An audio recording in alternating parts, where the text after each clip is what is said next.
வசந்தம் தொலைக்காட்சி நேயர்களுக்கு மாலை நேர வணக்கங்கள். இன்றைய தீர்வு நிகழ்ச்சியில் நாங்கள் சந்திப்பது விசேட பிரமுகர் ஒருவரை. அவர் ஈழமக்கள் ஜனநாயக கட்சியின் செயலாளர் நாயகம் கடற்றொழில் அமைச்சர் டக்ளஸ் தேவானந்தா அவர்கள். வணக்கம் அமைச்சர் அவர்களே. வணக்கம். கடந்த தேர்தலில் நாங்கள் ஒரு மிக முக்கியமான ஒரு தேர்தல், ஏனென்றால் அதற்கு முன்னரான ஜனாதிபதி தேர்தலில் ஒரு தமிழ் மக்களின் ஆதரவு அல்லது தமிழ் பேசும் மக்களின் ஆதரவு குறைந்திருந்ததாக ஒரு விமர்சனங்கள் எழுந்திருந்த நிலையில் நீங்கள் வடக்கின் மிக முக்கிய பிரதிநிதி என்ற வகையில் அங்கே மக்களின் சேவைகளை ஆற்றியிருந்தீர்கள். இந்த தேர்தலில் கடந்த தேர்தலை விட உங்களுக்கு ஒரு ஆசனமும் கூடியிருந்தது. அந்த நிலைமையை சற்று விளக்குவீர்களா? அதாவது கடந்த தேர்தலை விட இந்த தேர்தலில் மக்களின் ஆதரவு இந்த அரசாங்கத்திற்கு கூடுதலாக கிடைத்திருக்கின்றதா? அதாவது ஒரு மாற்று கருத்துக்கு ஒரு மாற்று வழிமுறையை, ஒரு மாற்று கருத்தை மக்கள் ஏற்றுக்கொள்ள தொடங்கி இருக்கிறார்கள். அதற்கான ஒரு அறிகுறி ஒன்று தென்படுகின்றது. அதாவது இந்த வீரம் விலை போகாது, விவேகம் துணைக்கு வராவிட்டால் நீட்டிய வாளும் தீட்டிய வாளும் தினவடுத்த தோளிலே நீட்டிய ஈட்டியும் இருந்தால் போதாது தீரரே, நான் சொல்லுகின்ற அறிவாயத்தையும் எடுத்துக்கொள்ளுங்கள் என்று சொல்லித்தான் நான் இலங்கை இந்திய ஒப்பந்தத்தோடு ஒரு மாற்று கருத்தை முன்வைத்து வந்தேன். ஆனால் நான் சொன்னது போல வீரம் விலை போகாது, விவேகம் துணைக்கு வராவிட்டால் என்று சொல்லி, அப்போ நான் முன்கூட்டியே சொன்னதை வரலாறு நிரூபித்து இருக்கின்றது. அப்போ நீங்கள் சொன்னது போல நடந்து முடிஞ்ச ஜனாதிபதி தேர்தலில் மக்கள் தவறாக வழி நடத்தப்பட்டு விட்டார்கள். அதற்கு பிறகு நடந்த இந்த நாடாளுமன்ற தேர்தலில் ஒரு மாற்றத்தை, ஒரு மாற்று கருத்தை, ஒரு மாற்று வழிமுறையை மக்கள் எதிர்பார்க்க தொடங்கிவிட்டார்கள் என்பதைத்தான் நான் பார்க்கக்கூடிய மாதிரி இருக்கின்றது. தேர்தல் முடிவுகளும் அதை உறுதிப்படுத்துகின்றது. அதே போல் நீங்கள் வன்னியில் அந்த மாற்றம், ஏனென்றால் கடந்த தேர்தல்களை விட வன்னியில் உங்களது ஒரு பிரதிநிதித்துவம் அதிகரிக்கப்பட்டிருக்கின்றது. அதற்கான பிரதான காரணம் என்ன? அதை நான் ஏற்கனவே சொன்னது போல் இந்த மக்கள் மாற்றத்தை எதிர்பார்க்கின்றார்கள். என்றால் கடந்த காலங்களில் மக்கள் நிரம்ப ஏமாற்றப்பட்டு விட்டார்கள். தேர்தல் காலங்களில் பல வகையான வாக்குறுதிகளை கொடுப்பார்கள். அந்த வகையில் தான் அந்த நல்லாட்சி, அதற்கு முதல் தமிழர் ஆட்சி என்று சொல்லி மாகாண சபைக்கு மக்கள் பெருமளவில் அவர்களை நம்பி வாக்களித்து விட்ட ஒரு மாற்றம். அதற்கு பிறகு நல்லாட்சி என்ற வகையில் அதற்கும் அதிகமாக மக்கள் வாக்களித்து, அதை நம்பி வாக்களித்து ஏமாந்து விட்டார்கள். அந்த வகையில் இபிடிபியினுடைய அல்லது வீண கட்சியினுடைய கருத்துக்கள், செயல்பாடுகள் மக்கள் மத்தியில் சென்றடைந்திருக்கின்றபடியினால் மக்கள் தங்களுக்கு ஒரு மாற்றத்தை தேடி ஒரு பிரதிநிதியை கொடுத்திருக்கின்றார்கள்.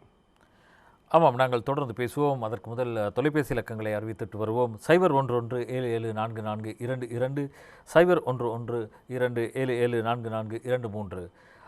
அதற்கு முதலாக நாங்கள் அமைச்சர் தெரிவித்த கருத்து ஒன்றையும் பார்த்துவிட்டு நாங்கள் அவருடன் உரையாடலை தொடர்வோம்.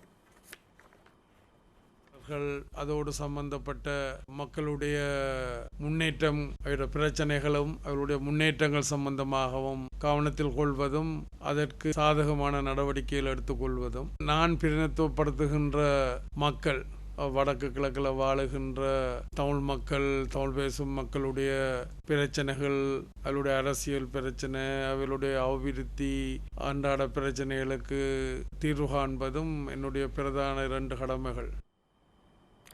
ஆமாம், அந்த அன்றாட பிரச்சனைகள் என்று நீங்கள் கூறும்போது மிக முக்கியமாக உடனடியான பிரச்சனைகள் என்று, அவை தீர்க்கப்பட வேண்டிய பிரச்சனைகள் என்று நீங்கள் கருதும் பிரச்சனைகள் என்ன?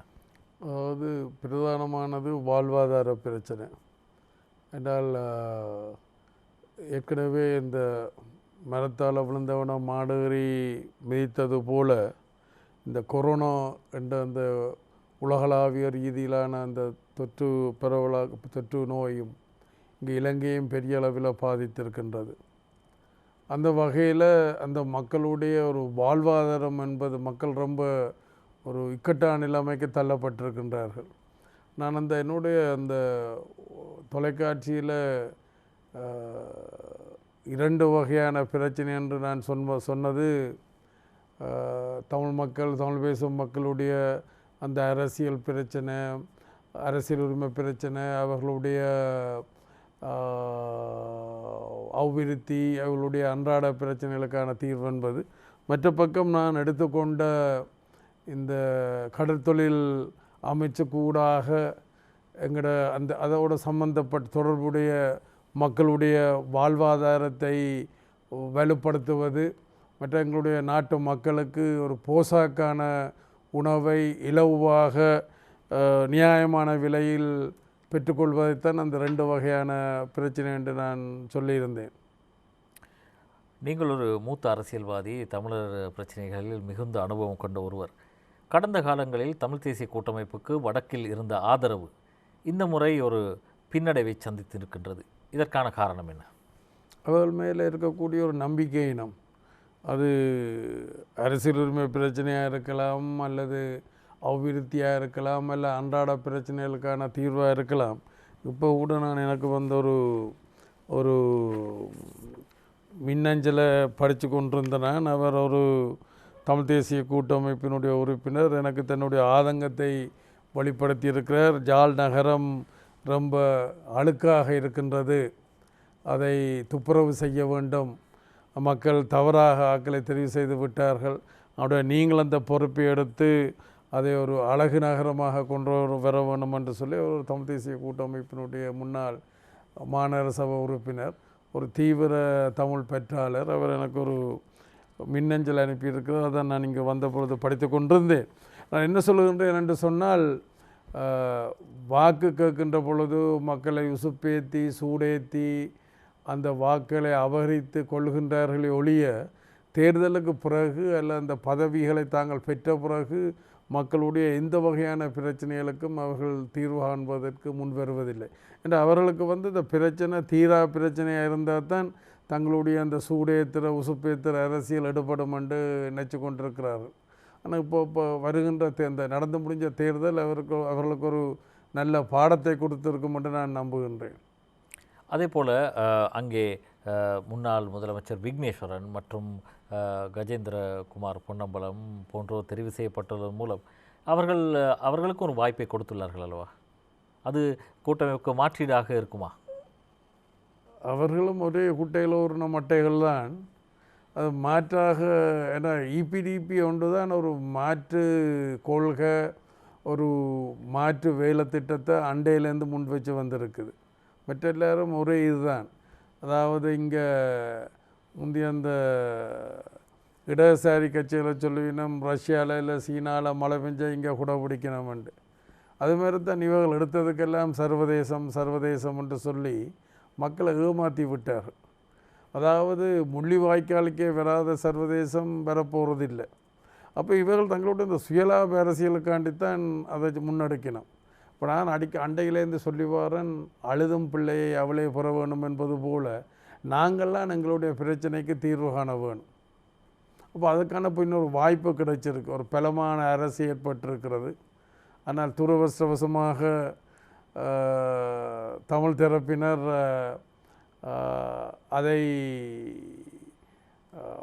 அதை பயன்படுத்துகின்ற அளவில் இந்த தேர்தல் வாக்குகள் அல்லது ஆசனங்கள் கிடைக்காவிட்டாலும் விரலுக்கு தக்கின வீக்கம் என்ற வகையில், மற்றது இன்றைக்கு அமைச்சரவையில் இருக்கக்கூடிய ஒரு இலங்கை அமைச்சர் இல்லை தமிழ் அமைச்சர் என்ற வகையில் எனக்கு அந்த பாரிய பொறுப்பு இருக்கின்றது. மற்றது இப்போ நான் சொல்லுகின்ற கருத்துக்களை ஜனாதிபதி அவர்கள், மற்றது பிரதமர் அவர்கள் எல்லாம் அவர் செவி மடுப்பார்கள். அவர்கள் ஒரு நான் மக்கள் நலன்கள் சார்ந்து எதை முன்வைத்தாலும் அவர்கள் அதை ஏற்றுக்கொள்ளுகின்ற நிலைமைதான் இருக்கின்றது. அந்த வகையில் இந்த சந்தர்ப்பத்தில் என்னுடைய வாக்காளர்கள் அல்ல என்னுடைய மக்களுக்கு நான் ஒன்றை சொல்ல விரும்புகிறேன். நான் ஒரு நீண்டகால அனுபவத்துக்கூடாகத்தான் நான் ஒரு மாற்று கொள்கையை ஒரு மாற்று வேலை திட்டத்தை வச்சிருக்கிறேன். அதுக்கு அவர்கள் எந்தளவு பக்கபலமாக ஆதரவாக இருக்கின்றார்களோ அந்தளவுக்கு மக்களுடைய சகல பிரச்சனைகளையும் என்னால் தீர்க்க முடியும் என்று நான் நம்புகிறேன். ஆமாம், ஒரு தொலைபேசி அழைப்பு காத்திருக்கின்றது. வணக்கம். வணக்கம் சார். வணக்கம். நான் பசரிஜன கிராமத்திலேருந்து மீன்பிடி சங்க தலைவர் US பதுருதீன் பேசுறேன். சரி சார், உங்களுக்கு நான் நேரத்துல அந்த ஜனாதிபதி தேர்தலுக்கு முன்னே சார் எங்கட பசரிஜன கிராமிய நல்ல மீன்பிடி அமைப்புக்கு வாழ்வாதார உதவி கொஞ்சம் கேட்டு சார் கடிதம் போட்டேன். அதுல சார் பெக்சி அமௌண்ட் அனுப்பிக்கிறேன் சார், அந்த ரிஜிஸ்டர் அமௌண்ட் பண்ணி அனுப்பிக்கிறேன் சார். அதுக்கு இதுவரை காலம் எங்களுக்கு ஒரு விதமான பதிலும் பெறலை சார். நீங்க அந்த உங்களோட தீர்வு நிகழ்ச்சியில நான் பார்த்தேன், எங்களோட கதவு என்ன திறந்திருக்கு எங்களுக்கு வரலாம். நாங்க சார் ஒரு ஏழை மீனவர்கள் அறிக்கிறேன் சார், எங்களுக்கு இந்த வாழ்வாதார உதவிகளை கொஞ்சம் நேரத்தில் மெம்மை சமீர் அலி போட்டு இருந்தார் அவர். அடுத்தது இந்த விஜயம்னு சொல்லிச்சா இருந்தார் சார். நாங்கள் எல்லாருடையும் கடிதம் கொடுத்து எங்களை என்னண்டும் பார்க்கல. நீங்க எங்கள்ட பின்தாங்கி அந்த இரத்த குளத்துல சார் ஒரு 300 மீட்டர் ஆகலை சார், அந்த குளத்துக்கு கொஞ்சம் மண்ணை போட்டு தந்தாலும் சரி சார். எங்களுக்கு அந்த மீன்களை பிடிச்சி எங்களோட வாழ்வாரத்தை மேம்படுத்துறதுக்கு சார் எங்களுக்கு மீன் பிடிக்கிற தோணிகள் வலைகள், நான் பொதுவில் பசரிச்சன கிராமத்திலிருந்து தான் பேசுறேன் சார். இதை செஞ்சு சரியில்லை சார். நான் இதில் என்னுடைய தொலைபேசி இலக்கத்தை உங்களுக்கு அனுப்பி வைக்கிறேன், சொல்கிறேன். நீங்கள் அதை குறிப்பெடுத்து என்னோட தொலைபேசி கூடாக தொடர்பு கொண்டிக்கலான்னு சொன்னால், இப்போ கடந்த காலத்தில் ஒரு காபந்து அரசாங்கத்தில் இருந்தாங்க. அப்போ அதில் போதிய நிதி வசதிகள் இல்லை. ஆனால் வர இருக்கிற இப்போ ஒரு நிரந்தர அரசாங்கம், ஒரு பலமான அரசாங்கம் வந்திருக்குது. அதை விட நீங்கள் உங்களுடைய அந்த கோரிக்கையில் எனக்கு தொலைபேசி கூடாக தெரியப்படுத்தினால் எனக்கு இலகுவாக இருக்கும். என்னுடைய தொலைபேசி இலக்கம் 0447 818 91 0447 818 91. அதுக்கு தயவு செய்து தொடர்பு கொள்ளுங்க. நாளைக்கு நான் உங்களோட சம்மந்தமாக கலந்துரையாடுறேன். நன்றி. ஆமாம், நாங்கள் உரையாடலை தொடர்வோம். கடந்த காலங்களில் அமைச்சர் அவர்களே, தமிழ் தேசிய கூட்டமைப்பு கடந்த நல்லாட்சி காலத்தில் அவர்களுடன் மிக நெருக்கமாக செயற்பட்டது. ஆனால் அவர்களால் ஒரு அரசியல் தீர்வை காண முடியாமல் போய்விட்டது. குறைந்தபட்சம் தமிழ் அரசியல் கைதிகளை கூட விடுதலை செய்ய முடியாத ஒரு நிலைமை இருந்தது. ஏன் அந்த நிலைமை? அதாவது அவர்கள் மக்களிடம் சொல்லி வாக்கு எடுக்கிறதுக்கு பல இதுகளை முன்வைத்தார்கள். ஒன்று, ஒரு அரசியல் உரிமை பிரச்சனைக்கு தீர்வு, அதாவது புதிய அரசியல் ஜாப்பு. இரண்டாவது, தமிழ் அரசியல் கைதிகளை விடுவிப்பது. மற்றது, காணாமல் போனோருடைய கண்ணீருக்கு பரிகாரம் காண்பது, வேலை வாய்ப்பு, அபிவிருத்தி, நில விடுவிப்பென்றெல்லாம் கணக்கு சொன்னார்கள். அதில் ஒன்றையேனும் மக்கள் திருப்திப்படக்கூடிய வகையில், மக்கள் நம்பக்கூடிய வகையில் அவர்கள் செய்ய இல்லை. என்ற அவர்களுடைய இருமாப்பு என்னென்று சொன்னால், தமிழ் தேசிய கூட்டமைப்பின் பெயரால் தாங்கள் ஒரு அளவாங்க நிறுத்தினாலும் மக்கள் அதுக்கு வாக்களிப்பார்கள் என்று சொல்லி அவர்கள் ஒரு அவ்வாறான ஒரு போலித்தனமான அல்ல ஒரு பொய்த்தனமான ஒரு இதில் இருந்து விட்டார்கள். அதை மக்களும் நீண்டகால தங்களுடைய அனுபவத்தில் இன்றைக்கு அதை விளங்கி கொண்டு வருகின்றார்கள். அந்த வகையில் அவர்கள் பிரச்சனைக்கு ஏன் தீர்வு காண இல்லை என்றால், ஒன்று, அவர்கள் பிரச்சனையை தீரா பிரச்சனையாக வச்சிருக்க வேணுமென்றது உண்டு. மற்ற அவர்களுக்கு அக்கறை இல்லை, ஆற்றல் இல்லை. அந்த அக்கறை ஆற்றல் இருந்தால் தானே பிரச்சனைக்கு தீர்வு காணலாம். அவருக்கு அது இல்லை, அக்கறை இல்லை, ஆற்றல் இல்லை, விருப்பம் இல்லை. அப்போ அவைகள் பிரச்சனைக்கு தீர்வு காண மாட்டார்கள். இதைத்தான் நான் அண்டையிலிருந்து நான் திரும்பி சொல்லி வாரினேன். அந்த மக்கள் மேலே அக்கறை உள்ள ஆக்கள், அதில் பிரச்சனைக்கு தீர்வு காணணுமென்று அக்கறை எடுக்கிற ஆக்களை தான் மக்கள் தெரிவு செய்ய வேணும். ஆமாம், ஒருவர் முகநூலில் ஒரு கேள்வியை கேட்கின்றார். சுலைமான் நாசிரூன் என்பவர், கௌரவ அமைச்சர் அவர்களே, நீங்கள் தற்போதைய அரசியல் விசுவாசம் கொண்டது போல் ஏனைய தமிழ் கட்சிகள் அவ்வாறு கொள்ளவில்லை. எதிர்காலத்தில் அவர்கள் அரசோடு ஒட்டும் நிலை வந்தால் நீங்கள் என்ன செய்வீர்கள்? நான் ஒட்டும் நிலை என்றல்ல, நான் இப்போ அதாவது நான் ஒரு வரட்டுத்தனமாகவோ அல்லது ஒரு முரட்டுத்தனமாகவோ நான் ஆட்சியாளர்களுக்கு நான் ஆதரவளிக்கவில்லை. என்னுடைய மக்களுடைய பிரச்சனைகளை தீர்க்க வேண்டும். நான் அந்த மாற்று வழி, மாற்று கொள்கை, மாற்று வழி என்று சொல்கிறதில் இணக்க அரசியலையும் நான் முன்வைத்து வந்திருக்கின்றேன். அதாவது இணக்க அரசியல் என்று சொல்லுகின்ற பொழுது அதை இணக்க அரசியல் என்று சொல்லிக்கல நாங்களாக இருந்து கொண்டு எங்களுடைய மக்கள் பலத்தில் இருந்து கொண்டு அந்த பிரச்சனைகளை அணுகிறது தான் அந்த இணக்க அரசியலுக்குரிய தளம். அப்போ இதை ஒரு சரணாகதி அரசியலாக அல்ல ஒரு அடிமைத்தனமான அரசியலாக எதிர்த்தரப்பினர் அப்பப்போ சொல்லி வந்தது உண்டு. ஆனால் நான் நடைமுறைக்கூடாக அணுகுமுறைக்கூடாக நான் அதை வெளிப்படுத்தி இருக்கின்றேன். இது சரணாகதி அரசியலோ இல்லை அடிமைத்தனமான அரசியலோ அல்ல. இது எங்களோட மக்களுடைய பிரச்சனைக்கு தீர்வு காண்பதற்காகத்தான் நான் அரசியலையும் தொடர்ந்து இருக்கின்றேன். அதே நேரத்தில் இன்றைய ஆளுங்கட்சிக்கும் நான் ஆதரவளிப்பது என்னென்றால் இந்த பிரச்சனைக்கு தீர்வு காண வேணும். அப்போ நாங்கள் 3 வகையான ஆணாக்களை முன்வைத்திருக்கின்றோம். ஒன்று அரசியல் உரிமை பிரச்சனைக்கான தீர்வு, மற்றது அபிவிருத்தி, அடுத்து அன்றாட பிரச்சனை. இதில் அரசியல் உரிமை என்று நான் சொல்லிக்கல ஒரு புதிய அரசியல் ஜாப் பண்ணுறது இந்த நாட்டில் இப்போதைக்கு சாத்தியம் இல்லை. அப்போ எது சாத்தியம்? அதாவது இப்போ நாங்கள் நீந்த வேணும் என்று சொன்னால் இப்போ மணல் தரையிலையோ கற்கும்பிக்கு மேலே நீந்த வலிக்கிட்டால் உடம்பெல்லாம் புண்ணாக போயிடும். தண்ணிக்குள்ள இறங்கினா தான் நீந்தலாம். அந்த வகையில் ஒரு நடைமுறை சாத்தியமாகத்தான் நாங்கள் அணுக வேணும். அந்த வகையில் இந்த இலங்கை இந்திய ஒப்பந்தத்தில் ஏற்படுத்தப்பட்ட இந்த மாகாண சபை முறைமை தான் சிறந்த ஆரம்பமாக இருக்க முடியும் என்று அண்டை 33 வருஷமாக நான் சொல்லி கொண்டு வரேன். ஒரு குறுக்கெடுக்கு மன்னிக்கவும், நீண்ட நேரமாக ஒரு தொலைபேசி அழைப்பு காத்திருக்கின்றது. அந்த அழைப்பு பதில் அளித்த பின்னர் இந்த உரையாடலை தொடருவோம். வணக்கம். வணக்கம். கேளுங்க, யார்? வணக்கம். வணக்கம். நான் மட்டக்களப்பு செங்கலடியிலிருந்து பன்னீர்செல்வம் கதைக்கிறேன். கேளுங்க பன்னீர்செல்வம். நான் EPDP ஒரு உறுப்பினராக இருந்த நான் அமைச்சர்கிட்ட பல உதவிகளும் பெற்றிருக்கிறேன். ஆனால் தற்போது மட்டக்களப்பு மாவட்டத்தில் EPDP அரசியல் செயற்பாடுகள் தாமதமாக தடங்கப்பட்டிருக்குது. இதுக்கு இந்த மாவட்ட அமைப்பாளர் தான் காரணம் என்று நான் சுட்டிக்காட்ட விரும்புகிறேன். ஆகவே நான் தோழரை சந்திச்சு இது விஷயமா கதைக்கிறதுக்கு எனக்கு ஒரு பெரிய தோழரிடமிருந்து நான் எதிர்பார்க்கிறேன். உங்களுடைய அக்கறைக்கும் அந்த கேள்விக்கும் நன்றி. நீங்கள் என்னோட தொடர்பு கொள்ளுங்க. நான் நாளைக்கு தொடர்பு கொள்ளுங்க. நான் உங்களுக்கு ஒரு தேதி ஒன்று தாரேன். நடந்து முடிஞ்ச நாடாளுமன்ற தேர்தலில் அங்கே சில பேருடைய சில சதி வேலைகள் காரணமாக எங்களுடைய வேட்புமனு நிராகரிக்கப்பட்டு விட்டது. அதால் நடந்து முடிஞ்ச தேர்தலில் நாங்கள் நேரடியாக மட்டக்களப்பு மாவட்டத்தில் கலந்து கொள்ள முடியவில்லை.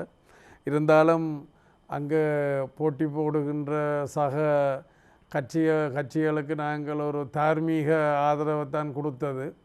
வர இருக்கிற மாகாண சபை தேர்தலில் நாங்கள் போட்டி போட இருக்கிறோம். இருந்தும் நீங்கள் என்னுடைய தொலைபேசி அழைப்பை எடுத்து அதுக்கு நீங்கள் தொடர்பு கொள்வியலாக இருந்தால் நான் நிச்சயமாக உங்களோட கலந்துரையாடுவேன். நன்றி.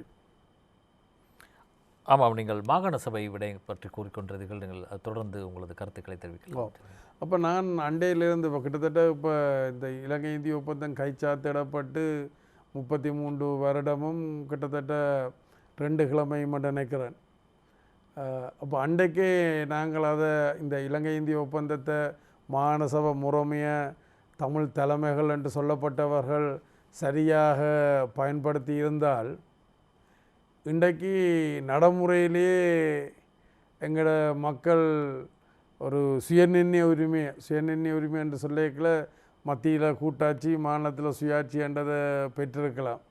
அப்போ நான் தென்னிலங்கை அரசாங்கத்தையோ அல்லது இந்திய அரசாங்கத்தையோ நான் குறை சொல்ல தயாராக இல்லை. ஏனென்றால் இலங்கை அரசாங்கமும் சரி இந்திய அரசாங்கமும் சரி அவர்கள் தங்களுடைய நலன்களில் இருந்து கொண்டான் பிரச்சனையை பார்ப்பினோம். நாங்கள்லாம் எங்களுடைய நலன்களை பொருத்தமாக முன்வைக்க வேணும். அப்போ இங்கே துரவஷ்டவசமாக தமிழ் தலைமைகள் அதை செய்யவில்லை என்றது தான். இப்போ நான் முதல்ல சொன்னது போல் அந்த வீரம் வில போகாது, விவேகம் துணைக்கு வராவிட்டால் நீட்டிய வாளும் தினப்படுத்த தோளிலே தீட்டிய ஈட்டியும் இருந்தால் போதாது தீரரே. நான் சொன்ன அறிவாயத்தை ஏற்றுக்கொள்ளுங்கள். அந்த அறிவாயுதம் என்பது நான் சொல்கிறது இந்த அரசியல் தீர்வு சென்ற சம்பந்தப்பட்ட விடயத்தில் இல்லைங்கிற மக்களுடைய பிரச்சனையை தீர்ப்பதற்கு இந்த மாகாண சபை முறைமையைத்தான் நான் சிறந்த ஆரம்பமாக நான் சொல்லி வந்திருக்கிறேன். ஆமாம். இன்னொரு கேள்வி முகநூலில் வந்திருக்கின்றது. நிந்தவூர் பிரதேச சபை பிரதி தவிசாளர் வையல் சுலைமான் ஹெஃபை கேட்கின்றார். கடந்த கடல் கொந்தளிப்பு காலத்தில் மிக பாதிக்கப்பட்ட நிந்தவூர் பிரதேச கரையோரம் இன்னும் சீர் செய்யப்படவில்லை. என்னுடைய அழைப்பின் பேரில் நீங்கள் வந்தீர்கள், ஆனால் இன்னும் அதற்கு ஒரு முடிவில்லை என்கின்றார். நான் ஏற்கனவே சொன்னது போல் இது காபந்து அரசாங்கமாக இருந்தது.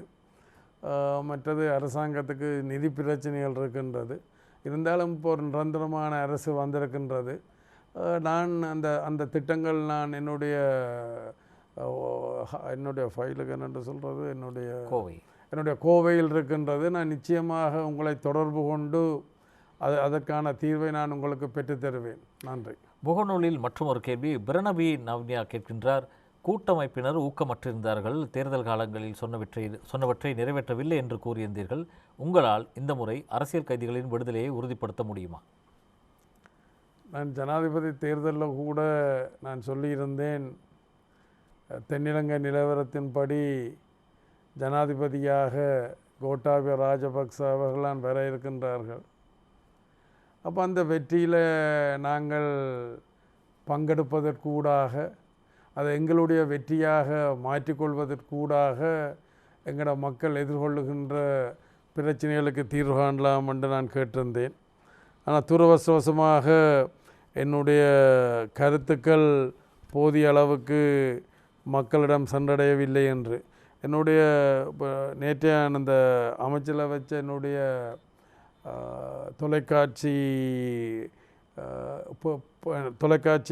தொலைக்காட்சிக்கு கருத்து சொல்லுகின்ற பொழுது நான் சொன்னேன், பொருத்தமான சூழலை உருவாக்குவதும் உருவாகி வர சூழலை பயன்படுத்தி கொள்வது தான் ஒரு சிறந்த ஒரு அணுகுமுறையாக நடைமுறையாக இருக்கும் என்று சொல்லி, இருந்தாலும் எனக்கு கிடைத்த அந்த விரலுக்கு தக்கின வீக்கம் என்ற வகையில் என்னுடைய அரசியல் பலத்துக்கு ஏற்ற வகையில் நாங்கள் முன்வைத்த அல்லது தமிழ் பேசும் மக்கள் முகம் கொடுக்கின்ற பிரச்சனைகளுக்கு நான் தீர்வு காண்பேன் என்று நான் நம்புகின்றேன்.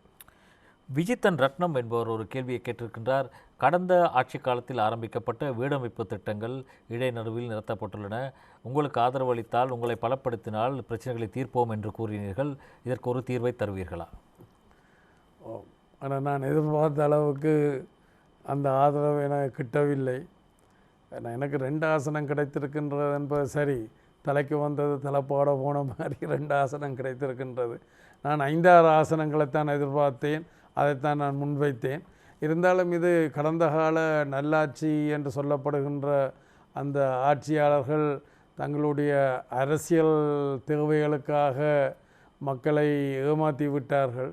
அந்த வகையில் இந்த இருக்கின்ற ஆட்சியில் இந்த பிரச்சனை வர இருக்கின்ற அமைச்சரவையில் நான் இது சம்பந்தமாக கலந்துரையாட இருக்கின்றேன். அதோட இந்த அரசாங்கம் நிச்சயம் அதற்கு உதவும் என்று நான் நம்புகின்றேன். அதை நான் முன்னெடுப்பேன் என்பதையும் இந்த சந்தர்ப்பத்தில் கூறிக்கொள்ள விரும்புகின்றேன். அபிராஸ் ஞானஸ் என்பவர் மற்றொரு கேள்வியை கேட்கின்றார். கிளிநொச்சியில் ரசாயன தொழிற்சாலை பரந்தன் ரசாயன தொழிற்சாலையை மீண்டும் ஆரம்பிப்பீர்களா? அதாவது தமிழ் மக்கள் மத்தியில் இருந்த பரந்தன் ரசாயனம் அல்ல அந்த உப்பு தொழிற்சாலை, மற்றது காங்கேசுந்துறை சீமெந்து தொழிற்சாலை, காங்கேசுந்துறை துறைமுகம், அப்படி கடந்த காலத்தில் ஆரம்பிக்கப்பட்ட அந்த தொழில்துறைகளை மீண்டும் அதை ஆரம்பிக்கிற ஒரு நோக்கம் திட்டங்கள் இருக்கின்றது. அது என்னுடைய நீண்டகால கனவு. உதாரணத்துக்கு 78ஆம் ஆண்டு பேராசிரியர் துர்ராஜா இருந்தவர் யாழ் பல்கலைக்கழகத்தினுடைய துணைவேந்தராக. அந்த காலத்தில் இருந்தே யாழ் பல்கலைக்கழகத்துக்கு ஒரு பொறியியல் துறை தேவை என்ற ஒரு கோஷம் இருந்தது. ஆனால் 78ஆம் ஆண்டுலேருந்து 2013ஆம் ஆண்டு வரை அது எந்த செயல்பாட்டையும் கொண்டிருக்கவில்லை.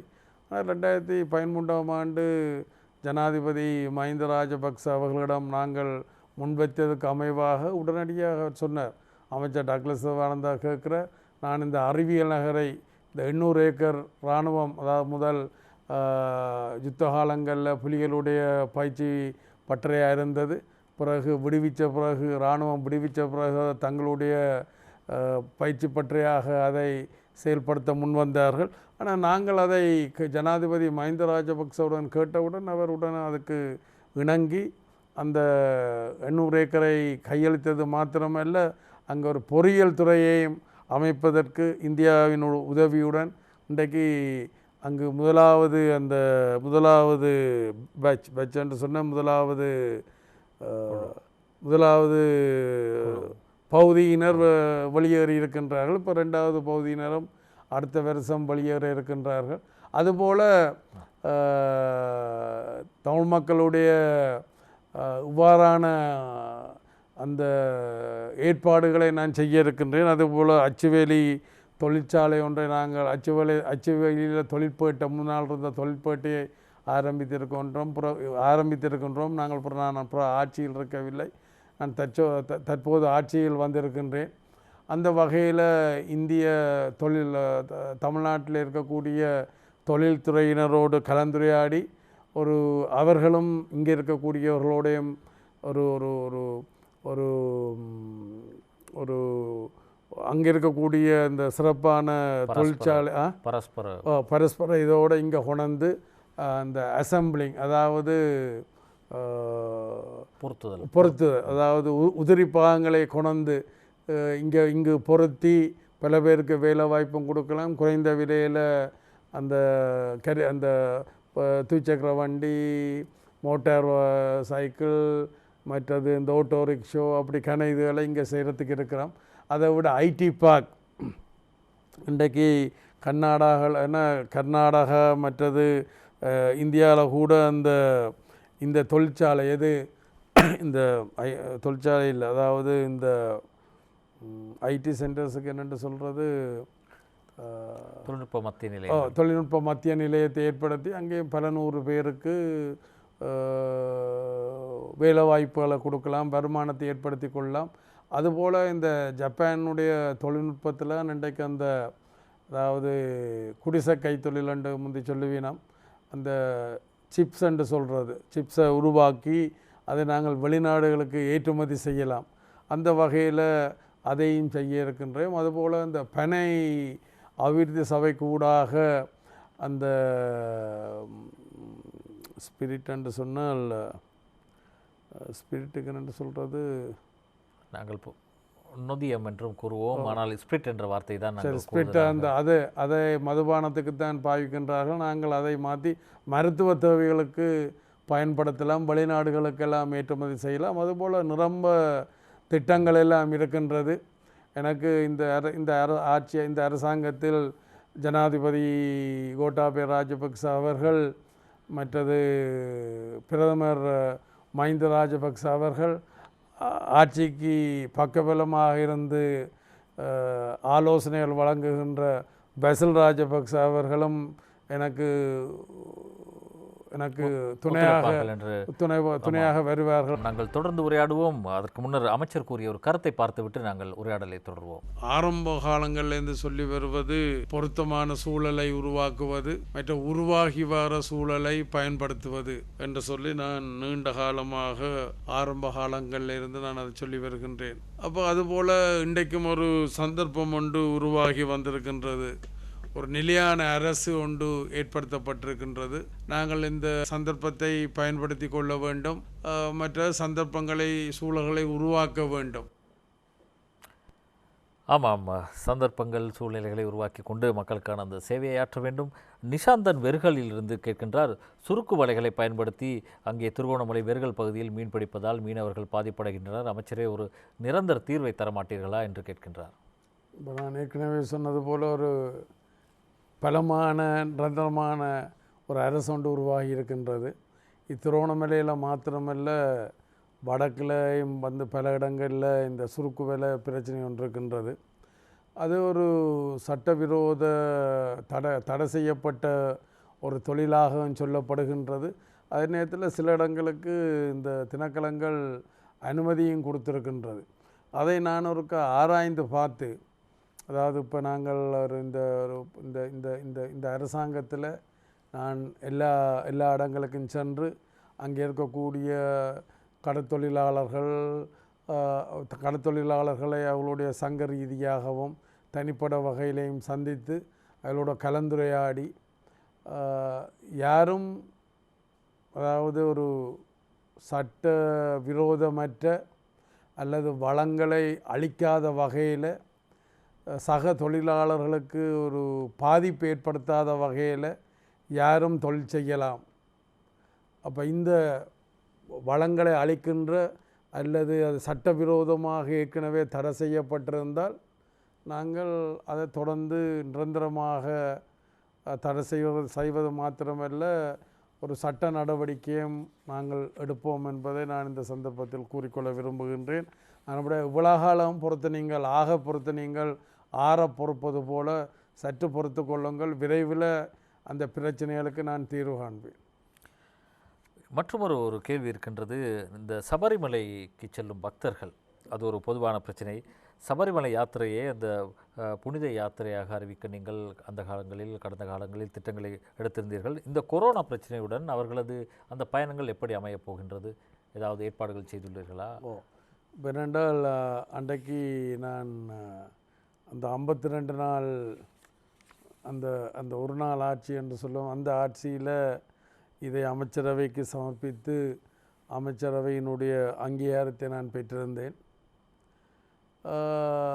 என்னால் இன்றைக்கும் எனக்கு யாழ்ப்பாணத்தில் செல்லச்சன்னதி, அது ஒரு பிரபலியமான ஒரு கோயில், பல ஆயிரக்கணக்கான பக்தர்கள் அணிதிரளுவார்கள். அப்பொழுது அங்கு கேட்டிருந்தார்கள் அந்த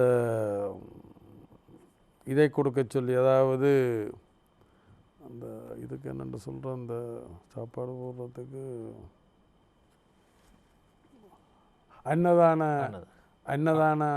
மடங்களை செயல்படுத்துவதற்கு கேட்டிருந்தார்கள். அப்பொழுது நான் அவர்களுக்கு சொன்னேன், அது உலகம் பூராகவும் மக்கள் இவ்வாறான நிகழ்வுகளில் ஒன்று கூடுவதற்கான தடை அந்தந்த நாட்டில் அந்தந்த அரசாங்கங்கள் விதித்திருக்கின்றது. அது மக்களுடைய நலன்களுக்காகவே ஒழிய மத ரீதியாக அல்ல. அதாவது பன்சாலையிலையும் கூட, புத்த விகாரைகளில் கூட அப்படி செய்ய முடியாது, இல்லை பள்ளிவாசலில் கூட அப்படி செய்ய முடியாது. அதுமாதிரி தான் இந்து இதுகள்லையும். அப்போது அது ஒரு பக்க சார்பாக இல்லை என்றும், ஆனால் பக்தர்கள் ஒரு சுகாதார பணிப்புரைக்கு அமைவாக பக்தர்கள் கூடுவதற்கு அன்னதான மடங்களையோ அல்லது வேறு இதுகளையோ அதுக்கு நான் உங்களுக்கு ஏற்பாடு செய்து தர மாட்டேன். ஆனால் இப்போ அங்கு நாகை பூசணை நைனாதீவு அந்த ஆலயத்துக்கு அல்லது வேறு ஆலயங்களுக்கு செய்து கொடுத்தது போல் உங்களுக்கு என்னால் அதை செய்து தர முடியும். எது ஆக்கள் கூடுவாங்க. அதாவது இப்போ சில வேளையில் சட்டங்களை இறுக்கமாக சில அதிகாரிகள் கடைப்பிடிப்பார்கள். நான் அவர்களோட கலந்துரையாடி ஒரு சுகாதாரத்துக்கு பாதிப்பு ஏற்படாத வகையில் அதை ஏற்பாடுகளை செய்தார் என்று அவர்களுக்கு சொல்லியிருக்கிறேன். ஆமாம், ஒரு தொலைபேசி அழைப்பு காத்திருக்கின்றது. வணக்கம்.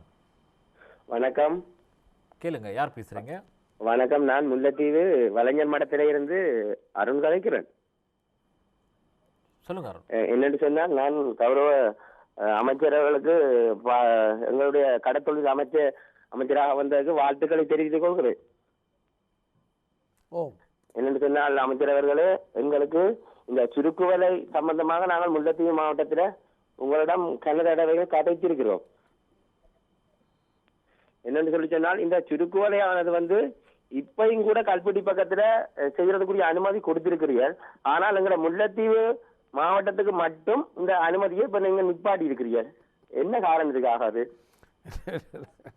அதாவது இப்போ என்னென்றால் அந்த ஏற சொன்னால் ஆயிரத்துக்கு இறங்க சொன்னால் முடவனுக்கு என்று சொல்லி இதில் 2 விதமான அபிப்பிராயங்கள் இருக்குது. அந்த வகையில் அந்தந்த மாவட்டங்கள் இந்த தொழில் முறைகளில் வேறுபாடுகள் இருக்கின்றது. இருந்தாலும் நான் ஏற்கனவே உங்களுக்கு சொன்னது போல் நான் திரும்பவும் ஒரு கலந்துரையாடலை செய்து நான் ஏற்கனவே உங்கள்கிட்ட கலந்துரையாடுகின்ற நேரம் நான் அதை சொல்லியிருப்பேன் என்று நினைக்கின்றேன். அதாவது தொழில்களில் செய்வதற்கு தடையில்லை, ஆனால் சக தொழிலாளர்களுக்கு பாதிப்பு ஏற்படாத வகையில், வளங்களை சுரண்டாத வகையில், சட்டத்துக்கு புறம்பாக செயல்படாமல் நான் அந்த இதுகளை ஏற்பாடு செய்து தருவேன். இவ்வளோ பொறுத்து நீங்களே நம்ம கொஞ்சம் பொறுத்து கொள்ளுங்க. நான் கெதில் வருவேன், அதை உங்களோட பிரச்சனையை நேரிலேயே நான் தீர்ப்பேன். ஆனால் கடந்த காலத்தில் அந்த காபந்து அரசாங்கத்தின் நேரத்திலையும் மற்ற குறிப்பாக அந்த தேர்தல் அறிவித்த பிறகும் என்னுடைய கைகள் கட்டப்பட்ட நிலையில் இருந்தன. இப்பொழுது அப்படி இல்லை. ஆனபடினா நான் சுதந்திரமாக உங்களுடைய பிரச்சனைக்கு தீர்வு தருவேன். நன்றி. ஆமாம், முகநூலில் மற்றும் ஒரு கேள்வி காத்திருக்கின்றது. ஜனநாயகன் கேட்கின்றார், கௌரவ அமைச்சர் அவர்களுக்கு வாழ்த்துக்கள். கடந்த கால காபந்து அமைச்சுக்கூடாக வடமாகாண மடங்களாக சில பகுதிகளுக்கு மட்டும் நன்னீர் மீன் வளர்ப்பு முறை நடைமுறையில் இருந்தது. ஆனால் கிழக்கின் பகுதிகளுக்கு இந்த திட்டம் விஸ்வரூபம் அடையவில்லை. திருகோணமலை, மட்டக்களப்பு மற்றும் அம்பாறை மாவட்டத்தில் எண்ணற்ற குளங்களும் இருப்பதால் இந்த நீர்வளத்தை ஜீவனோபாயமாக நம்பி வாழும் மக்களுக்காக இப்பகுதி குளங்களிலும் நன்னீர் மீன் வளர்ப்பை தொடர்ந்தால் இந்த ஏழை மக்களும் வாழ்வில் எழுச்சி காண்பார்கள் என்று அவர் நிச்சயமாக நீங்கள் நம்பிக்கையோடு இருங்கள். வெகு விரைவில் அதை தொடங்குவேன். ஒரு 2-3 கிழமைக்குள்ள நான் அதை தொடங்குவேன். நன்றி. மற்றது இன்றைக்கு அந்த கொரோனா இதால் அரசாங்கம், வெளிநாட்டு அரசாங்கங்கள் போல் இந்த அரசாங்கமும் ரொம்ப நிதி நிலைமைக்குள்ள பாதிக்கப்பட்டிருக்கின்றது. ஆனபடியினால் ஒரு தனியார் துறைகளை ஊக்குவிக்கக்கூடிய வகையில் தனியார்கள் முன்வருவார்களாக இருந்தால் அது புலம்பெயர்ந்த நாடாகவும் இருக்கலாம். இந்த நீங்கள் சொன்ன அம்பாறை அல்லது மட்டக்களப்பு அல்லது திருவண்ணாமலை மாவட்டத்தில் கூட இருக்கலாம். முன்வருவார்களாக இருந்தால் நிச்சயம் அவர்களுக்கு ஒரு வங்கி கடனூடாக பல ஆலோசனைகளை தந்து அதை நானே முன்னின்று ஆரம்பித்து கொடுப்பேன். நன்றி. அலியார் முகமது முர்ஷித் என்பவர் முகநூலில் மற்றொரு கேள்வி கேட்கின்றார். மீனவர்கள் இந்த வலைகள் மற்றும் படகுகள் போன்றவற்றிற்கு ஏதாவது காப்புறுதி திட்டங்களை செய்தால் நல்லதல்லவா என்கின்றார். நிச்சயமாக அது எங்களுடைய ஆலோசனையில் இருக்கின்றது. நான் அடுத்தடுத்த அமைச்சரவையில் அதை முன்வைக்க இருக்கின்றேன். நன்றி உங்களுடைய கேள்விக்கு. மார்ட்டின் ஜெயா என்பவர் கேட்கின்றார், வணக்கம் அமைச்சரே. தமிழர் தரப்பு அது ஆயுத போராட்டமாக இருக்கட்டும் அல்லது ஜனநாயக ரீதியிலான அரசியல் போராட்டமாக இருக்கட்டும், பலமான சூழலில் அரசோடு இணைந்து தமிழ் மக்களுக்கு தீர்வை காணாமல் பலமிழந்த சூழலில் அரசுடன் இணைந்து செயற்பட தயார் என்று அறிக்கை விடுவது பற்றி தங்களின் கருத்து என்ன? அவர் யாரை குறிப்பிடுகின்றார் என்று எனக்கு விளங்கவில்லை. இருந்தாலும் நான் அதை விளங்கி கொண்ட முறையில் அதுவும் ஒரு ஏமாத்து ஒரு பொய்யான அரசியல்தான். அப்படி என்றால் ஜனாதிபதி தேர்தல் காலகட்டத்தில் சொன்னார்கள், முதலைக்கு தீனி உறுத்தவர் வெள்ள வேனில் கடத்தினவர், தாங்கள் ஜனாதிபதியையும் பிரதமரையும் சர்வதேச தூக்கு மண்டபத்துக்கெல்லாம் அனுப்புவோம் என்றெல்லாம் சொன்னார்கள். திருப்பி இந்த அரசாங்கம் ஆட்சிக்கு வந்தவுடன் இந்த அரசாங்கத்துடன் தாங்கள் பேசுவதற்கு தயார் என்று சொல்லுகின்றார்கள். அது அவர்களுடைய அந்த பொய் முகத்தை மீண்டும் மீண்டும் தோலுரித்து காட்டுவதாகத்தான் இருக்கின்றது. வடமாகாணத்தை பொறுத்தவரை இந்த தமிழக மீனவர்களின் பிரச்சனை ஒரு பெரும் பிரச்சனையாக இருக்கின்றது. அதற்கு ஏதாவது ஒரு நிரந்தர தீர்வை நீங்கள் வைத்திருக்கிறீர்களா அமைச்சரே? நான் எங்களுடைய முன்னாள் ஜனாதிபதி இந்நாள் பிரதமர் அவர்களோடு அந்த இந்த ஆட்சி ஜனாதிபதியாக கோட்டாபய ராஜபக்ச அவர்கள் வந்த பிற்பாடு பிரதமருடைய தலைமையில்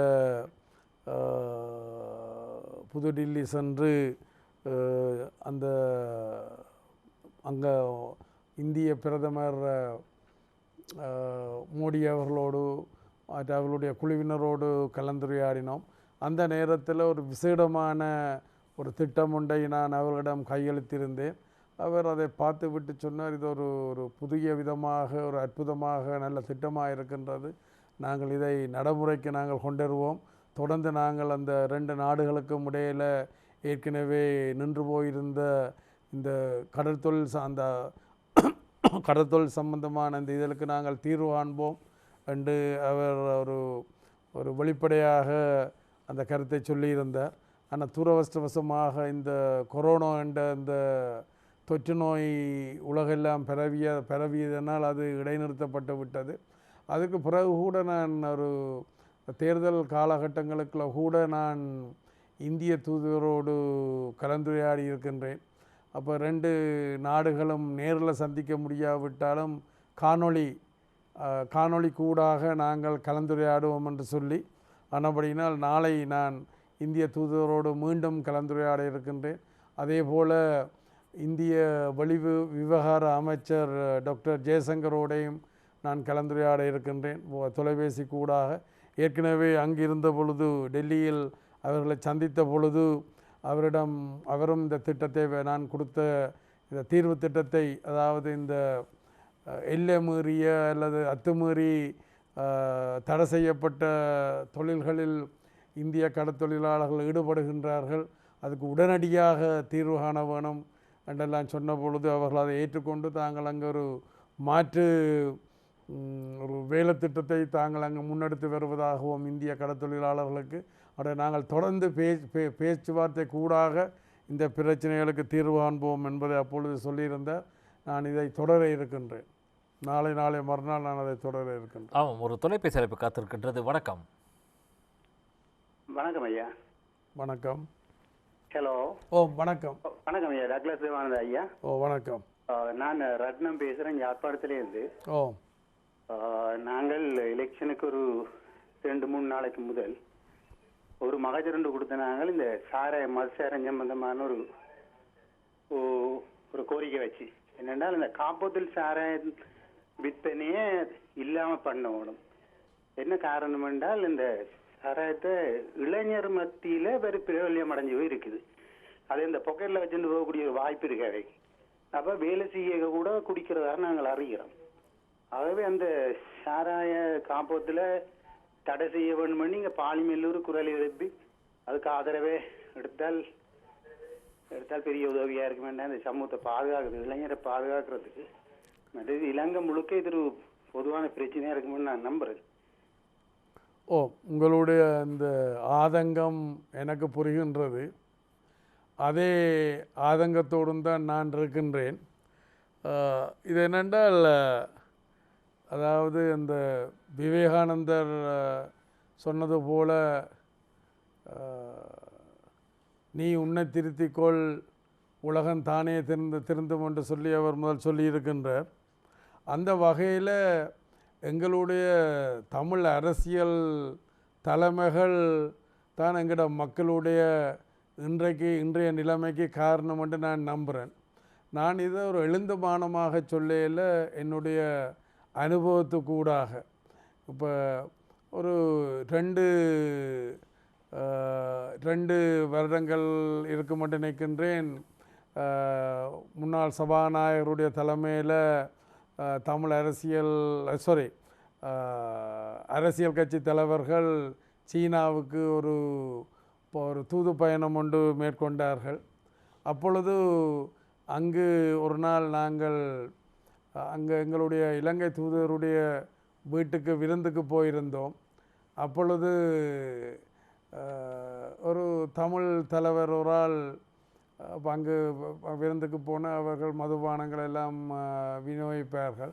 ஒரு தமிழ் தலைவர் எனக்கு பக்கத்தில் ஒரு ஒரு ஒரு ஒரு புட்டி ஒரு கிளாஸ் இதோடு வந்திருந்து கதைச்சொன்றிருக்கும் பொழுது சபாநாயகர் என்னட்ட கேட்டார், டக்ளஸ் நீங்களும் ஒரு கிளாஸ் ஏந்துங்கண்டு.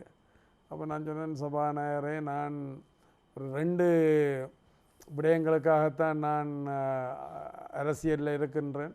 ஒன்று, இந்த வன்முறைக்கு தீர்வு காண வேணும் என்று சொல்லி, அப்போ இன்றைக்கு வன்முறைக்கு தீர்வு கண்டாச்சுது. இது எங்களோட மக்களுடைய அரசியல் உரிமைக்கு தீர்வு காண வேணும். அதுக்கு கண்ட பிறகு தான் நான் குடிக்கிறதை பற்றி யோசிக்கலாம் என்று நான் சொன்ன பொழுது, பக்கத்தில் இருந்த ஒரு 2-3 கட்சியை சேர்ந்த தலைவர்கள் ஒரே குரலில் சொன்னாங்கள், அப்போ நீங்கள் வாழ்க்கையில் குடித்த மாதிரி தான், அதாவது தீர்வு பெறப்போகிறதும் அல்ல, நீங்கள் குடிக்க போகிறதும் இல்லையென்ற ஒரு பகுதியாக சொன்னார். நான் என்ன சொல்ல வாரென்றால், நாங்கள் அங்கே வாழுகின்ற பொழுது, படிக்கின்ற காலகட்டத்தில் நாங்கள் வளர்ந்த முறைகள் வேறு. ஆனால் பிறகு இந்த பாழா போன இந்த அழிவு யுத்தம் தலையெடுத்தபடியினால் எங்களோட மக்கள் ஒரு கையேந்திர நிலைமைக்கு அல்லது பிறரில் தங்கி நிற்கிற நிலைமைக்கு தள்ளப்பட்டு விட்டார்கள். அப்போ நாங்கள் ஒரு சட்டத்துக்கூடாக மாத்திரமல்ல, விழிப்புணர்வு கூடாக, முன்மாதிரியான நடத்தைகள் அணுகுமுறைகள் கூடாகத்தான் இதை மாற்றலாம் என்று நான் நம்புகிறேன். இருந்தாலும் நான் 21ஆம் தேதி நான் அங்கே யாழ்ப்பாணம் வர இருக்கிறேன். நீங்கள் முடிந்தால் என்னை ஒருக்கா நேரில் சந்தித்து நாங்கள் அந்த விழிப்புணர்வு ஏற்பாட்டையும் ஒருக்கா நாங்கள் தொடங்கி வைக்கலாம் என்று நான் நம்புகிறேன். நன்றி. ஆமாம், பாலசுந்தரம் பாஸ்கர் என்பவர் கேட்கின்றார், பருத்தித்துறையில் மீன்பிடி துறைமுகம் அமையுமா அமைச்சரே? என்னென்றால், இப்போ துரவஷ்டவசமாக எங்களோட தமிழ் அரசியல் எடுத்ததுக்கெல்லாம் எதிர்ப்பு அரசியல். தங்களோட சொந்த விடயங்களை தவிர தங்களுக்கு ஒரு ஒரு சொகுசு வாகனம் தேவை என்றால், அல்லது தங்களுக்கு வருவாய் கூட தேவை என்றால், அல்லது தங்களுக்கு நல்ல ஒரு வீடு தேவை என்றால், அவர்கள் ஆட்சியாளர்களோடு கூடிக்குழாவியெல்லாம் செய்வார்கள், இணக்க அரசியல் நடத்துவார்கள். ஆனால் மக்களுடைய பிரச்சனை என்று வந்தவுடனே அவைகள் ஒரு எதிர்ப்பு அரசியல். அப்போ இந்த துறைமுகத்துக்கும் அது எப்பயோ அந்த துறைமுகம், அதாவது என்ன மாதிரி அந்த குடிநீர், அதாவது ஒரு மக்களுக்கு ஒரு சுத்தமான குடிநீருக்குரிய சூழல் எல்லாம் ஏற்பட்டிருந்த பொழுது, அந்த புலிகள் இருந்த காலத்தில் கூட பிரபாகரன் கூட அந்த சுத்தமான குடிநீருக்கு அனுமதி கொடுத்ததாக, ஒரு சர்வதேச நாட்டினுடைய உதவியோடு சுத்தமான குடிநீரை கொண்டு வரத்துக்கு அன்றைக்கு பிரபாகரனுடைய கட்டுப்பாட்டுக்குள்ளே இருந்த அண்டைய விவசாய சங்கங்கள் எல்லாம் அது கையெழுத்து போட்டிருந்தது. ஆனால் அதுக்கு பிறகு அவைகளுடைய பேரால் வந்த இந்த முகமூடி அரசியல்வாதிகள் அதை தங்களுடைய சுயலாப அரசியலுக்காண்டி அதை எதிர்த்தது போல தான் இங்கேயும் இது என்ன கேள்வி, அது பருத்தித்துறை. அப்போ அங்கேயும் அப்படியான ஒரு இது உண்டு. இருந்தாலும் நான் இந்த முறை அந்த நிதி திரும்பி போய்விட்டதாக கேள்வி, ஆசிய வங்கியினுடைய ஒரு உதவியோடு தான் அதை செய்ய வலிக்கிட்டது. அதால் கிட்டத்தட்ட 18 திட்டங்கள் வடக்கில், கிட்டத்தட்ட அதால் 18 திட்டங்கள் அந்த இதோடு சேர்ந்திருந்தது. ஆனால் துரவஷ்டவசமாக இந்த எதிர்ப்பாளர்களுடைய இதால் அது நாசமாக போயிட்டது. இருந்தாலும் மீண்டும் இந்த புதிய இந்த வலுவான ஆட்சியில் நான் அதை திருப்பி முன்னெடுப்பேன். நிரஞ்சன் கேட்கின்றார், சிங்கப்பூரிலிருந்து காங்கேசன் துறையிலிருந்து காரைக்காலுக்கு கப்பல் சேவையை எப்போது ஆரம்பிப்பீர்கள் அமைச்சரே? அதாவது இந்த சபரிமலையை பற்றி கேட்டிருந்தீர்கள்.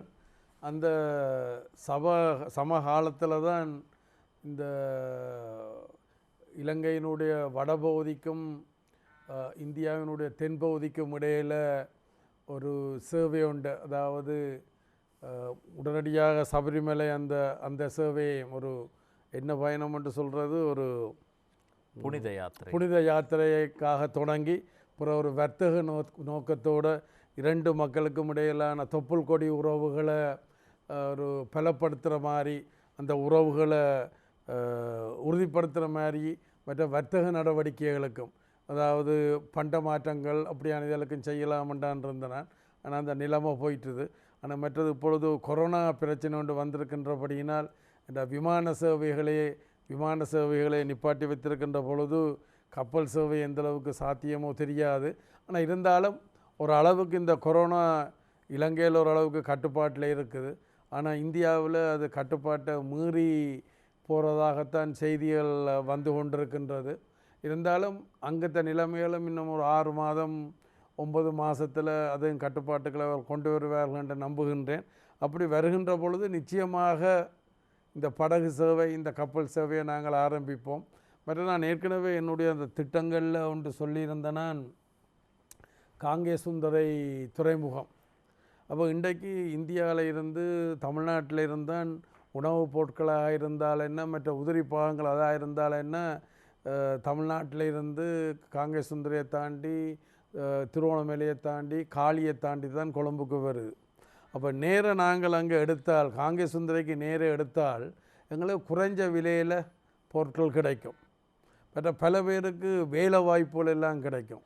ஏன் கொழும்பு கூட நாளைக்கு எங்கள்கிட்ட தான் பொருட்கள் வாங்க அங்கே வரணும். அப்போ எங்களுக்கு வருவாய் வேலை வாய்ப்புண்டெல்லாம் அதிகம் கிடைக்கும். அதையும் நான் செய்ய இருக்கின்றேன்.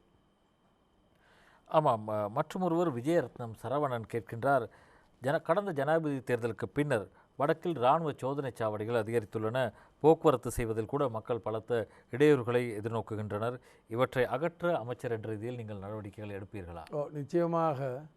அது ஒரு பாகுபாடோடு அது நடக்குமாக இருந்தால், அல்லது ஒரு அடக்குமுறையோடு அது நடக்குமாக இருந்தால், நான் என்னை பொறுத்த வகையில் நான் அதுக்கு இடம் கொடுக்க போகிறதில்லை.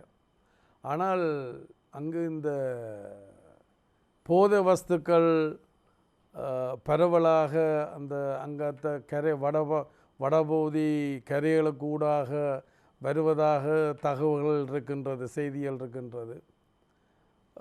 அதே நேரத்தில் அது பிடிபட்டும் இருக்கின்றது, கிலோ கணக்கில் எல்லாம் பிடிபட்டிருக்கின்றது. அந்த வகையிலையும் மற்றது இந்த சமூக விரோத செயல்களை வாழ்வட்டு என்றால், எங்களுடைய சமூகம் ஒரு காலகட்டத்தில் ரொம்ப ஒரு பயபக்தியான அல்லது ஒரு அமைதியான ஒரு மென்போக்கான சமூகமாக இருந்தது. படிப்பிலையும் சரி, கலாச்சார இதுகள் எல்லாத்துலேயும் சரி எல்லாம் இருந்தது. ஆனால் துரதிர்ஷ்டவசமாக இந்த ஆயுத போராட்டம் என்றது ஒரு வன்முறை போராட்டமாக மாறினதால் நிலைமைகள் எல்லாம் தலைகீழாக போய்விட்டது. அதை மீண்டும் மாற்றி அமைக்க வேண்டும். என்னுடைய காலகட்டத்துக்குள் நான் அதை மாற்றி அமைப்பேன் என்று நான் நம்புகின்றேன். ஜெயசீலன் டெரன்ஸ் என்பவர் கேட்கின்றார், இரணைதீவு கடல் அட்டை பண்ணைகள் பற்றி சற்று விளக்குவீர்களா? அதாவது இப்போ நேற்றைக்கு கூட பசில் ராஜபக்ச அவர்களது தலைமையில் இந்த உணவு, அதாவது இந்த நியாயமான விலை, போசாக்கான உணவு, பஞ்சமற்ற நிலைமையை இங்கே உருவாக்க வேணும் என்று சொல்லி அவர் இராஜாங்க அமைச்சர்களையும் சில அமைச்சர்களையும் அழைத்து பேசியிருந்தார். அதில் இந்த கடல் தொழிலோடு சம்பந்தப்பட்ட விடயங்களும் அதில் முக்கிய பங்கெடுக்கின்றது. அப்போ அந்த நேரத்தில் நான் சொல்லியிருந்தேன், இந்த கடல் தொழிலுக்கு ஊடாக உள்நாட்டில் இந்த போசாக்கான உணவை கொடுக்கறது மாத்திரமல்ல, இலகுவான நியாயமான விலையில் அதுமாதிரி வெளிநாடுகளுக்கும் ஏற்றுமதி செய்து வெளிநாட்டு செலவாணியையும் நாங்கள் கூட சேமித்து கொள்ளலாம் என்ற கருத்தை நான் அங்கு முன்வைத்திருந்தேன். அவரும் அதுக்கு அதை ஆமோதித்து அதை தாங்கள் அரசாங்கம் என்ற வகையில் நாங்கள் எல்லாம் சேர்ந்து அதை கொண்டு போவோம் என்று சொல்லியிருந்தார். இப்போ அந்த வகையில் நான் அந்த காபந்து அரசாங்கத்தில் இருந்த நேரத்தில் வடமாகாணம்தான் இந்த இதுகளுக்கு பேர் போனது. கடல் அட்டை, இறால், நண்டு, இந்த கடல் உணவுகளுக்கு பேர் போனது. அப்போ அங்கே பல கோடி ரூபா செலவில் நாங்கள் அதை செய்ய இருக்கின்றோம். அந்த வகையில் இரணமடுவில் கிட்டத்தட்ட 80 பேருக்கு அதை பிரித்து கொடுத்துருக்கின்றோம். இதை அவர்களுக்கு ஒவ்வொருத்தருக்கும் ஒரு 4 ஏக்கர் படி பிரித்து கொடுத்துருக்கின்றோம் அந்த கரையோரங்களில். அதை விட நேற்றைக்கு கொண்டே மீன் குஞ்சு கூட அங்கே விட்டிருக்கின்றோம், முள்ளுக்கு கலவாய். அதுவும் ஒரு வெளிநாட்டு ஏற்றுமதி, ஒரு போசாக்கானோ கலவாய் கொடுவாய் என்று சொல்லி இரணமடு தீவுக்குள்ளே அந்த ஆறுகள் சில குளங்கள் இருக்கின்றன. இது நான் 5 வருஷத்துக்கு முதல் அங்கே போன நேரத்தில் அது என்னுடைய மனதில் படிஞ்சது. அதை நேற்றைக்கு அதை நடைமுறைப்படுத்தி இருக்கின்றோம். ஆமாம், ஒரு தொலைபேசி அழைப்பு காத்திருக்கின்றது. வணக்கம். ஹலோ, வணக்கம். So, வசந்தம் டிவி பார்த்து கொண்டு எல்லாருக்கும் வணக்கம். ஒரு அமைச்சர் டாக்டர் தேவானந்த ஐயாவுக்கும் வணக்கம். நான் கிளிநொச்சியிலேருந்து நிக்சன் கதைக்கிறேன். வணக்கம் நிக்சன், சொல்லுங்க. ஐயா, நான் கிளிநொச்சியிலிருந்து கதைக்கிறேன். கிளிநொச்சியில அழிந்து போன எங்களோட மக்களுக்கான ஒரு தீர்வு ஒன்று உங்கள் மூலமாக கிடைக்க பெற்றுகின்றது. எங்கள் மக்கள் மத்தியில சந்தோஷமான ஒரு விடயம். ஹலோ, ஓமாம், கேட்டுருக்கேன், சொல்லுங்க நிக்சன். ஐயா, அந்த ரீதியில பாதிக்கப்பட்ட மக்கள், அங்கவீனமாகப்பட்ட மக்கள் கிளிநொச்சி மாவட்டத்துல அதிகமான அளவான மக்கள் இருக்கிறார். அவர்களுக்கான பிரச்சனைகளை உங்களால சண்பமாக, அதாவது உங்களால தீர்க்க முடியுமான்றத இந்த கோரிக்கையை நான் முன்வைக்கிறேன். இது என்ன கேள்வி? இது கேள்வியில் கட்டாயம் தீர்ப்பேன். தீர்க்க முடியுமான்னு இல்லை, தீர்க்க வேணும், தீர்ப்பேன். இந்த முறை உங்களுக்கு கூடுதலான பொறுப்பு இருக்கின்றது கிளிநொச்சி மாவட்டத்திலிருந்து. கிளிநொச்சி மாவட்டத்தில் ஜனாதிபதி, மற்றது பிரதமர், மற்றது அரசாங்கத்தினுடைய ஆலோசகர் பெசல் ராஜபக்ச எல்லாம் எனக்கு ரொம்ப உற்சாகத்தை, ரொம்ப ஊக்குவிப்பை எல்லாம் தந்து கொண்டிருக்கின்றார்கள். நான் கட்டாயம் செய்வேன். ஆமாம், இங்கே மற்றொரு கேள்வி காத்திருக்கின்றது. புஷ்பராணி வேலு கேட்கின்றார், வடக்கில் உள்ள தொண்டர் ஆசிரியர்களுக்கு நியமனம் கிடைக்குமா ஐயா? வடமாகாணத்தில் முதல் நாங்கள்லாம் அந்த தொண்டர் ஆசிரியர் திட்டத்தை அறிமுகப்படுத்தினாங்கள். பல வகையான தொண்டர்களுக்கு நிரந்தர வேலை வாய்ப்புகளை வடக்கு கிழக்கில் கொடுத்தனாங்கள். நாங்களாம் அதை ஆரம்பித்தது. அது யாரும் அதுக்கு சவாலில் சவாடல் விட முடியாது. அதுபோல் இப்போ அந்த பிரச்சனை உருவாகி இருக்கின்றது.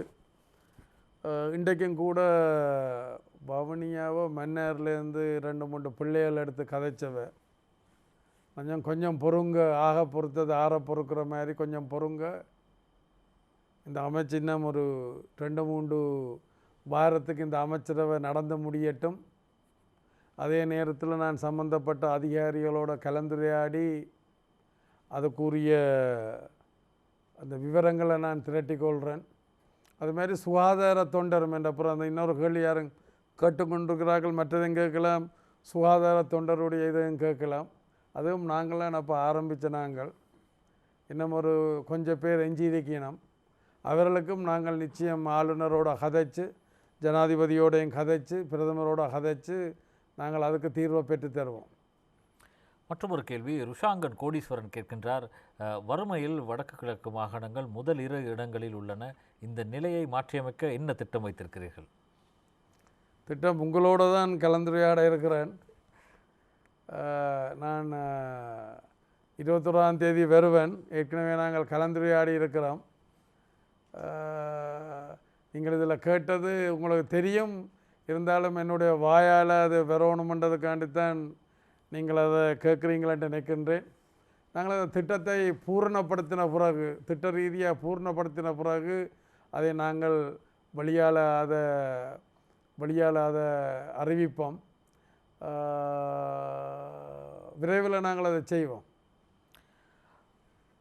அடுத்ததாக தங்கராசா புஷ்பராசா கேட்கின்றார், திருகோணமலையிலிருந்து, மத்திய கிழக்கு நாடுகளில் சிக்கியுள்ளவர்களை மீட்டு நாட்டுக்கு கொண்டு வரும் நடவடிக்கைகளை உடனடியாக எடுப்பீர்களா என்ற ஒரு கேள்வி கேட்கின்றார். அது கொஞ்சமாக அப்போ இது தங்கராசா புஷ்பராசான்றவர் அக்கரைப்பத்த அல்லது திருவண்ணாமலையா? இந்த தேர்தலையும் யாரோ சும்மா ஒரு பொய் முறைப்பாடு ஒன்றை செய்திருக்கிறார்கள். தங்கராசா புஷ்பராசா என்பவர் ஒரு கட்சியில் 2 இடத்துல அவர் வேட்புமனு தாக்கல் செய்த திருவண்ணாமலையிலையும் அம்பாறையிலையும். பிறகு அந்த கட்சியிட்ட தேர்தல் ஆணையாளர் தலைவர் எழுதி கேட்டவர். அப்போ பிறகு அவர்களுக்கு பதில் சொல்லியிருக்கிறார். இது ஒரு உள்நோக்கத்தோடு இது சொல்லப்பட்ட குற்றம். தங்கராசா புஷ்பராசா திருவண்ணாமலையிலே ஒருத்தர் இருக்கிறார், அம்பாறையிலே ஒருத்தர் இருக்கிறார் அக்கரைப்பத்தில். 2 பேருடைய பிறந்த தேதி வித்தியாசமானது, அடையாள அட்டை வித்தியாசமானது என்று சொல்லி அப்போ நாங்கள் இந்த திருவோணமலை தங்கராசா புஷ்பராசாவினுடைய கேள்வி அவர்களை நாங்கள் கொஞ்சம் கொஞ்சமாக எடுத்துக்கொண்டிருக்கின்றோம். என்ன பிரச்சனை என்று சொன்னால், இங்கே வருகின்றவர்கள் அங்கால இருந்து இங்கே கொண்டு வருகின்றவர்களுக்கு எல்லாருக்கும் அந்த பிசிஆர் அந்த இது அந்த அந்த மருத்துவ பரிசோதனை செய்கின்ற பொழுது எல்லாருக்கும் அது பாதகமாக இருப்பதாகத்தான் தகவல்.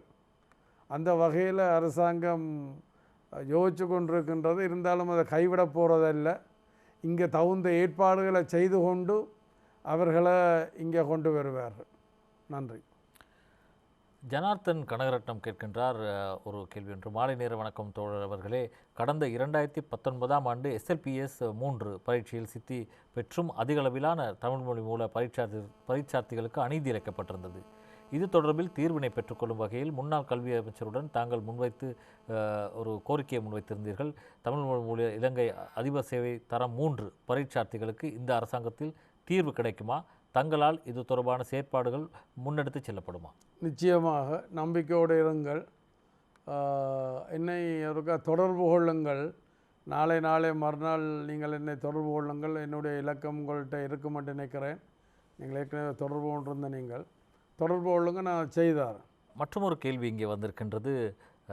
மேல் மாகாண சபையின் முன்னாள் உறுப்பினர் ராஜேந்திரன் ஒரு கேள்வியை கேட்கின்றார். நீங்கள் ஒரு தேசிய கட்சி, அடுத்த மாகாண சபை தேர்தலில் மேல் மாகாணத்திலும் களமிறங்கும் ஒரு யோசனை இருக்கின்றதா என்ற ஒரு கேள்வி கேட்கின்றார். அதாவது நான் என்ன தேசிய கட்சி என்று சொல்ல மாட்டேன், ஒரு பிராந்திய கட்சி. மத்தியில் கூட்டாட்சி, மாநிலத்தில் சுயாட்சி என்ற இதைத்தான் நான் முன் வச்சிருக்கின்றேன்.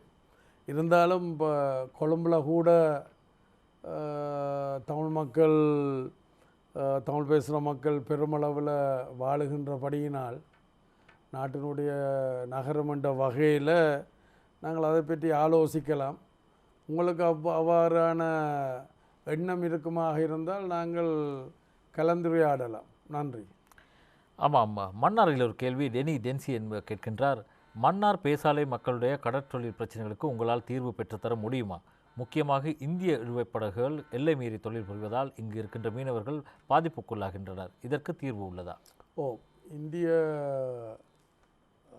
அதாவது இந்தியாவிலிருந்து எல்லை மீறி தடை செய்யப்பட்ட உபகரணங்களை பயன்படுத்துகிறது ஒரு பிரச்சனை தான். அந்த பிரச்சனைக்கு தீர்வு காண்ற முயற்சியில் தான் நாங்கள் ஈடுபட இருக்கின்றோம். இதற்கு முதலும் அந்த கேள்வி ஒன்று வந்திருந்தது. அதுக்கு நான் பதில் சொல்லியிருந்தேன். நான் கொஞ்சம் பொறுத்து கொள்ளுங்கள், விரைவில் நல்ல ஒரு பதில் உங்களுக்கு கிடைக்கும். பாலகுமார் ஸ்ரீகஜன் என்பவர் கேட்கின்றார். மயிலிட்டி இலங்கையின் ஒரு முக்கியமான மீன்பிடி துறைமுகம். அங்கே மீன்பிடி பிரதேசம் எப்போது ஆழப்படுத்தப்பட்டு துறைமுகம் கட்டப்படும் என்ற ஒரு கேள்வி கேட்கின்றார். மயிலிட்டி ஏற்கனவே அந்த நேரத்தில் நவீன தொழில்நுட்பங்கள் இல்லாத நேரத்திலேயே ஒரு பிரபலியமான ஒரு கடல் தொழில் துறைமுகமாக இருந்தது. பிறகு இந்த யுத்த சேதங்களுக்கு ஊடாக அது பழுதடைந்து விட்டது. பிறகு ஓரளவுக்கு திருத்தி அதை சீர் செய்து இப்பொழுது பல நாள் கலங்கள் அதில் செயல்பட்டு கொண்டிருக்கின்றது. அது இன்னும் நவீனமயப்படுத்துவதற்கான திட்டம் இருக்கின்றது. அதையும் நாங்கள் அடுத்த வருஷத்தில் ஆரம்பிப்போம்.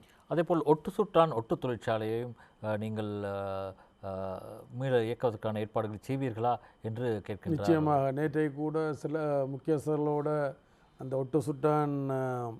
ஒட்டு தொழிற்சாலையை பற்றியும் கலந்துரையாடி இருக்கின்றோம். அதையும் நாங்கள் விரைவில் நடைமுறைக்கு கொண்டு வருவோம். மற்றொரு கேள்வியை கேட்க வேண்டும். அதற்கு முதல் நீங்கள் ஒரு கருத்தை கூறியிருந்தீர்கள். அதை நாங்கள் பார்த்துவிட்டு அந்த கேள்வியை நாங்கள் கேட்க விரும்புகின்றோம். புலம்பெயர்ந்த நாடுகளில் இருக்கின்ற மக்கள் இந்த சூழலை நம்பி, இந்த நிலையான அரசை நம்பி, என்னை நம்பி அவர்கள் இங்கு வந்து முதலீடுகளை செய்ய விரும்பினால் செய்யலாம். அதற்கு நான் ஒரு வெளிப்படையான உத்தரவாதத்தை நான் அவர்களுக்கு கொடுப்பேன். கடந்த காலங்களில் அவர்கள் இங்கு வந்து முதலிடுகின்ற பொழுது அந்த முதலுக்கு உத்தரவாதமும் இருக்கவில்லை. அதே நேரத்தில் சிலர் தாங்கள் கப்பம் வாங்குகிற நிலைமையிலும் இருந்தது. இதனை பற்றி நீங்கள் சற்று விளக்கமாக கூற வேண்டும். இங்கே அதனுடன் ஒட்டிய ஒரு கேள்வி இருக்கின்றது. அவர் கூறுகின்றார், வெளிநாட்டிலிருந்து முதலீடுகள் வரும்போது அரசு அதிகாரிகள் பலரால் அவை தடுக்கப்படுகின்றன அல்லது முடக்கப்படுகின்றன. அதையும் நீங்கள் கவனத்தில் கொள்ள வேண்டும் என்று கூறுகின்றார். என்றால் இப்போ ஆட்சியில் பங்கெடுக்கிறவர்கள் எல்லாரும் சரியாக இருப்பார்கள் என்று சொல்ல முடியாது. ஒன்று அதுக்கு அக்கறை வேணும். அக்கறை என்று சொல்லிக்க தன்னுடைய மக்கள் தொடர்பான அக்கறை, தன்னுடைய நாடு தொடர்பான அக்கறை, தன்னுடைய அரசு தொடர்பான விசுவாசம் இருக்க வேணும். அப்படி இருக்கின்றவர்களால் தான் இந்த பிரச்சனையை இலகுவாக அணுக முடியும், தீர்க்க முடியும். அந்த வகையில் கடந்த காலத்தில் அரசாங்கம் பல அழைப்புகளை விடுத்திருந்தாலும் அவர்களுக்கு ஒரு நம்பிக்கை கிடைக்கக்கூடிய வகையில் அந்த சூழலோ அணுகுமுறையோ அமைஞ்சிருக்கே இல்லை. ஆனால் இப்போ நான் இருக்கிறபடியினால் அந்த சூழலையும் அந்த நம்பிக்கையும் நான் அவர்களுக்கு ஏற்படுத்தி கொடுப்பேன். அந்த வகையில் நான் நம்பிக்கையோடு துணிவாக வெளிப்படையாக கேட்குறேன். அப்படி யாராவது விரும்பினால் நீங்கள் தாராளமாக வரலாம், எந்த விதமான தடையும் இல்லாமல். அது அந்த ஒன் ஸ்டாப் ஷாப் என்று சொல்கிறது தானே. ஏன்டா இப்போ அனுமதி எடுக்கண்டா அங்கே இங்கேண்டெல்லாம் ஓடி திரிய வேணும். ஆனால் இப்படி இதென்றால் ஒன் ஷாப் என்றால் அங்கே அந்த இடத்துலையே வந்த உடனே அவளோட கலந்துரையாடி தங்களுடைய தயாரித்து கொடுத்த உடனே விரைவில் அனுமதி கிடைக்கும். அவளுக்கான சகல விதமான ஒத்துழைப்பையும் நான் பெற்றுக் கொடுப்பேன். ஆமாம், சுபாஸ்கரன் என்பவர் கேட்கின்றார் வவுனியாவிலிருந்து, அமைச்சரே, வவுனியா மக்களின் பிரச்சனைகளை கூறுவதற்கு ஒரு இடம் வேண்டும், அங்கே அலுவலகம் ஒன்றை திறப்பீர்களா? நிச்சயமாக. ஏற்கனவே ஒரு தற்காலிகமான ஒரு அலுவலகம் இருந்தது. நிரந்தரமான அலுவலகத்தை நாங்கள் திறக்கிறதுக்கு இன்று கூட நான் வர முதல் வவுனியா அரசாங்க அதிபரோடையும் எனது நாடாளுமன்ற உறுப்பினர் திலீபன் அவர்களோடையும் கலந்துரையாடியிருந்தேன். அதே போல் ஜெகன் அன்புராஜா கேட்கின்றார், வடமாகாணத்தில் செய்யும் சேவையைப் போல கிழக்கு மக்களுக்கும் செய்வீர்களா? கிழக்கின் அபிவிருத்தி கனவாகவே உள்ளது ஐயா. நிச்சயமாக. அதேபோல் மார்ட்டின் ஜெயா கேட்கின்றார், அரசியல் கைதிகளின் விடுதலை பற்றி நீங்கள் ஒரு தெளிவான விளக்கத்தை கூற வேண்டும். இரண்டாவது கேள்வியை விட்டு மார்ட்டின் ஜெயா என்பவர் ரெண்டாவது கேள்வி. ஆமாம், முதலும் ஒரு கேள்வி உண்டு. ஆமாம், அவர் தொடர்ந்து கேள்விகளை.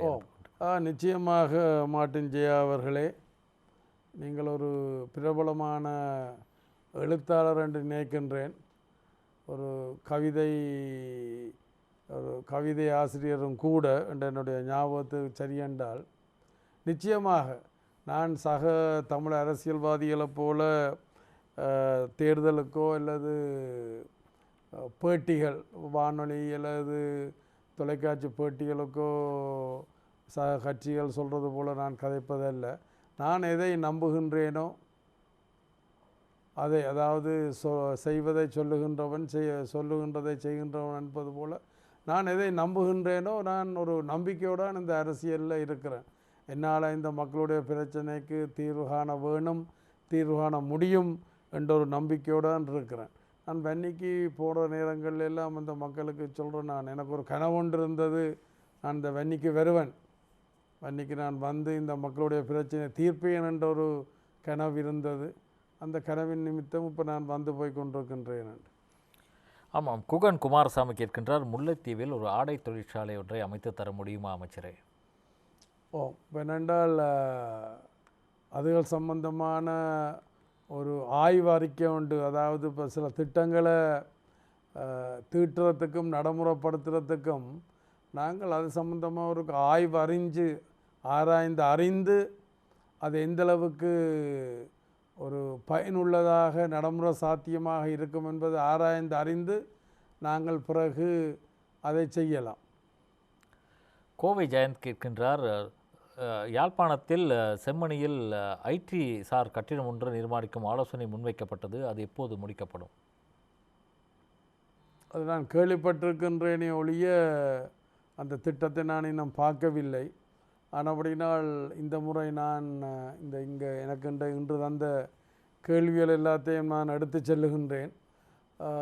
இது முடிந்து போகின்ற பொழுது அப்பொழுது அதை ஆராய்ந்து நான் அந்த பதில்களை என்னுடைய முகநூலில் நான் அதை வெளிப்படுத்தலாம். அதில் என்னுடைய தொலைபேசி இலக்கங்கள் எல்லாருக்கும் தெரிஞ்ச ஒரு என்னுடைய தொலைபேசி இலக்கங்களையும் இன்னொரு தடவை சொல்லுகின்றேன், எழுதி கொள்ளுங்கள்.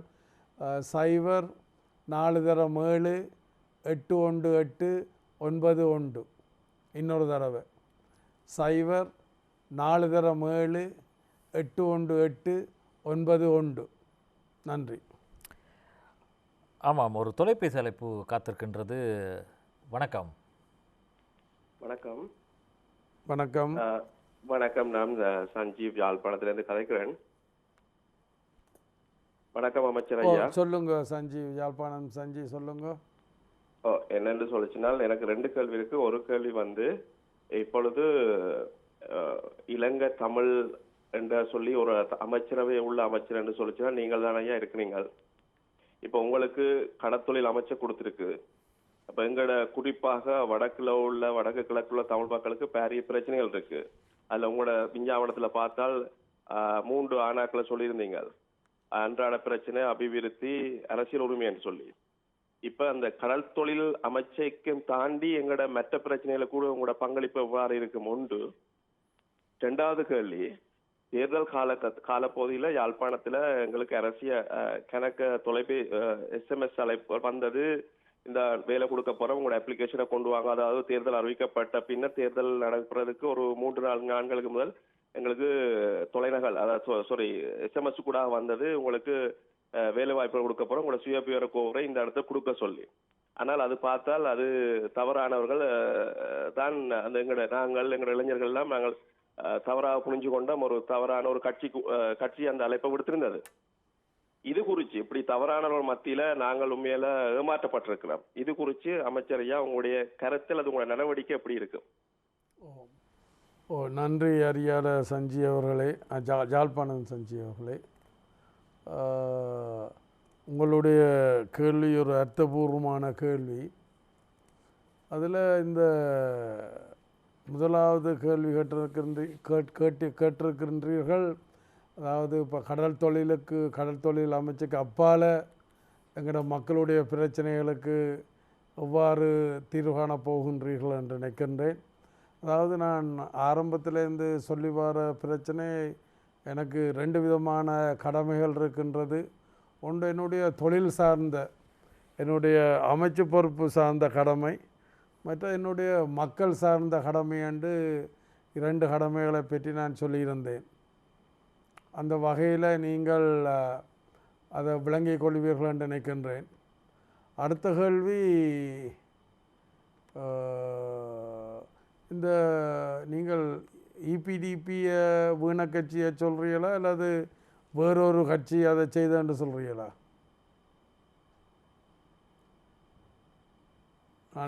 தொலைபேசி இல்லை. அப்போ நான் நினைக்கிறேன் நீங்கள் EPDP கட்சியை பற்றி இவ்வளவு நன்கு A to Z மட்டும் அறிஞ்சிருக்கிற மாதிரி தான் தெரியுது உங்களோட கேள்வியில். அப்படி இருக்கையில் நீங்கள் EPDPயை பற்றி சொல்லியிருக்க மாட்டீர்கள் என்று நினைக்கின்றேன். வேறொரு கட்சியை பற்றி தான் நான் நினைக்கிறேன் நீங்கள் சொல்லியிருப்பீர்கள் என்று நினைக்கிறேன். அப்படி என்றால் நான் நினைக்கிறேன். ஆமாம். மற்றொரு கேள்வி, புவனேஷ் தாசுவி கேட்கின்றார், அம்பாறை மாவட்ட தமிழ் மக்களுக்கு சேவைகளை ஆற்ற அங்கு ஒரு அலுவலகத்தை திறப்பீர்களா அமைச்சரே? அதாவது வடக்கு கிழக்கில், அதாவது இந்த வடக்கு கிழக்கு அநேகமாக ஒரு மாவட்டத்தை தவிர, வவுனியா மாவட்டத்தை தவிர ஏனைய வடக்கு கிழக்கு மாவட்டங்கள் கடல் தொழில் மாவட்டங்களாக இருக்கின்றது. அந்த வகையில் கடல் தொழில் மாவட்டங்கள்லேயும் நாங்கள் அந்த அலுவலகங்கள் துறக்க இருக்கின்றோம். அதுபோல் இன்றைக்கு அந்த அக்வா கல்ச்சர் என்று சொல்கிறது, அக்வா கல்ச்சர் என்று சொன்னால் அந்த நன்னீர் வளர்ப்பு திட்டங்கள். அப்போ வவுனியாவில் எத்தனையோ குளங்கள், ஆறுகள் எல்லாம் இருக்கின்றது. அப்போ அங்கேயும் நாங்கள் அதை செய்ய வேண்டி இருக்கின்றது. அப்போ ஒரு 3 வருஷத்துக்குள்ள இந்த பூமென்று சொல்லி அந்த ஆங்கிலத்தில் ஒரு 3 வருஷத்துக்குள்ள இலங்கையில் இந்த கடல் தொழில் ஒரு ஒரு ஒரு பல முன்னேற்றங்களை பல முன்னேற்றங்களை காண்பதற்குரிய நடவடிக்கையில் நாங்கள் அந்த திட்டங்களை தீட்டிக் கொண்டிருக்கிறோம். ஆமாம், குணசீலன் கிளரன்ஸ் கேட்கின்றார், வணக்கம் தோழர், தீவக கல்வி நிலைமை மிகவும் பின்தங்கியுள்ளது. நீங்கள் தீவக மக்கள் மீது அதிக அக்கறையுடையதாக இருப்பதால் கல்வி நிலைமையினை உயர்த்த நடவடிக்கைகளை மேற்கொள்வீர்களா? அதே போன்று ஊர்காவற்துறை மக்களின் குடிநீர் பிரச்சனைக்கு என்ன தீர்வு வைத்துள்ளீர்கள்? அதுக்கு தான் நான் முதல் சொன்னேன், இப்போ கிளிநொச்சியில் இருந்து சுத்தமான குடிநீரை கொண்டு வருவதற்கு 5-6 வருஷங்களுக்கு முதல் நாங்கள் முயற்சி எடுத்த நாங்கள். ஆனால் அந்த தீயார், அதாவது மக்களுடைய நலன்களை விரும்பாதவர்கள் அதை தடுத்து விட்டார்கள். இப்போ அன்றைக்கு அந்த வெளிநாட்டு நிதி நிறுவனத்தோடு தொடங்கினது இன்றைக்கு மக்கள் அதை அனுபவித்து கொண்டு வந்திருப்பார்கள். துரவஷ்டவசமாக முடிய இல்லை. ஆனால் அதே நேரத்தில் இப்போ நெடுந்தீவை பொறுத்த வகையில் நாங்கள் அங்கே சுத்தமான குடிநீர் திட்டம் ஒன்றை ஏற்படுத்தி இருக்கிறோம். அது அங்கே போகிறவர்களெல்லாம் வியந்து பார்க்கின்ற நிலைமை ஒன்று அங்கே இருக்கின்றது. அடுத்தது அதுக்கு இன்னும் கொஞ்சம் இடங்கள், இன்னும் ஒரு அங்கால கிழக்கு பக்கத்தில் இன்னும் ஒரு கொஞ்சம் இடங்கள் செய்ய வேண்டி இருக்கின்றது. அதையும் நாங்கள் ஒரு 3-4 மாதத்தில் செய்து முடித்திருவோம். அதுவிட வேலனை, புங்குடுதீவு, ஊராத்துறையிலெல்லாம் இப்போ முந்த நாளும் ஒரு ஆர்ஓ பிளான்ட் ஒன்று ஸ்தாபித்து விட்டோம். இப்போ வருகின்ற கிழமையில் நாங்கள் 2-3 ஆர்ஓ பிளான்ட்டுகளை அந்த அந்த சேவையை மக்களுக்கு கொடுக்க இருக்கின்றோம். நைனாதீவுலாம் ஆரம்பித்து விட்டோம். நைனாதீவுலேருந்து 70 அனலதீவுக்கு பைப் குழாய் நீர் கடலுக்கு அடியில் குழாய் கூடாக அந்த நீர் செல்றதுக்கான ஏற்பாடுகள் எல்லாம் செய்து கொண்டிருக்கின்றோம். தீவு பகுதியை எடுத்துக்கொண்டால் ஒரு இன்னும் ஒரு 6 மாதத்துக்குள்ளே நாங்கள் போன முறை ஆட்சியில் கூட நாங்கள் ஒரு அமைச்சரவை பத்திரம் ஒன்று ஸ்தாபித்த நாங்கள் இந்திய உதவியோட ஒன்றை செய்கிறதுக்கு. அதையும் மீண்டும் புரட்டி பார்த்து ஒரு 6 மாதத்துக்குள்ளே அந்த மக்களுக்கு கிடைக்கக்கூடிய இதை செய்வோம். ஆமாம், கணேசமூர்த்தி ஜெயபிரகாஷ் கேட்கின்றார் திருகோணமலையிலிருந்து, வணக்கம் தோழர், உங்களால் சில வேலைகள் திருகோணமலை மாவட்டத்தில் செய்யப்பட வேண்டியுள்ளது. சல்லி மீன்பிடி துறைமுகம், கடலரிப்பை தடுத்தல், கல்வெளி அமைத்தல், அதுபோல் 10ஆம் குறிச்சி வேலைகள், போட் யார்ட் அமைத்தல், இதற்காக தாங்கள் நிதி ஒதுக்கி ஏற்பாடுகளை செய்ய வேண்டும். நிச்சயமாக செய்வோம் நாங்கள். ஆனால் எனக்கு இப்போ உடனடியாக என்று நான் சொல்ல மாட்டேன். இந்த 5 வருஷ காலத்துக்குள்ள இந்த 5 வருஷமும் காத்திருக்க வேணும் என்றும் நான் சொல்ல மாட்டேன். நான் ஏற்கனவே என்னுடைய தேர்தல் பிரச்சாரத்தில் சொன்னேன், நான் எதிர்பார்க்குற மாதிரி ஒரு 5-6 ஆசனங்கள் எனக்கு கிடைக்குமாக இருந்தால் 2-3 வருஷத்துக்குள்ள, நான் 10 வருஷம் என்று சொல்ல போகிறதல்ல, அல்லது நாளைக்கு இந்த ஆட்சியாளர்கள் ஏமாற்றி போட்டோம் என்றும் நான் சொல்ல போகிறதல்ல. 2-3 வருஷங்களுக்குள்ள எங்களோட மக்களுடைய 3 ஆணாக்கள், அரசியல் உரிமை பிரச்சனை, அபிவிருத்தி, அன்றாட பிரச்சனைகளுக்கான தீர்வை நாங்கள் கணிசமான அளவு காணுவோம் என்று நம்பித்தான் நான் இந்த 5-6 ஆசனங்களை எதிர்பார்த்து தேர்தல் பிரச்சாரங்களில் ஈடுபட்ட நான். ஆனால் அது தலைக்கு தலைப்பாட போன மாதிரி போயிருக்குது. என்றாலும் மீண்டும் விக்ரமாதித்தன் என்பது போல் இந்த அம்புலி மாமா புத்தகத்தில் வரும், மீண்டும் விக்ரமாதித்தன் என்றது போல் திருப்பியும் களத்தில் இறங்கி இருக்கிறேன். ஆமாம், நிகழ்ச்சியை நிறைவு செய்யும் வேலை நெருங்கிவிட்டதால் இறுதியாக நீங்கள் தமிழ் மக்களுக்கு கூறும் செய்தி என்ன அமைச்சர் அவர்களே? புதிசாக நான் எதையும் தமிழ் மக்களுக்கு சொல்ல வரே இல்லை. என்ன நம்புங்க, அதற்கூடாக உங்களுடைய பிரச்சனைகளுக்கு தீர்வு காணலாம். என்னை நம்புங்க என்று நான் சொன்னது என்னுடைய மாற்று கொள்கை, என்னுடைய மாற்று வேலை திட்டம், மற்ற என்னுடைய மக்கள் தொடர்பான அந்த அக்கறை, பிரச்சனைகளுக்கு தீர்வு காண வேணும் என்ற அந்த உறுதிப்பாடு, இதைத்தான் நீங்கள் நம்பி எனக்கு பலம் சேர்க்க சொல்லி தான் நான் உங்கள்கிட்ட கேட்குறேன். இது ஒரு காலங்கடந்த கேள்வியாகவும் நான் பார்க்க இல்லை. நான் ஒரு 5 வருஷம்தான் தொடர்ந்து அரசியலில் இருக்க நான் யோசிச்சு கொண்டிருக்கிறேன். என்றால் ஒரு வயது போன அரசியலை நான் செய்ய விரும்ப இல்லை.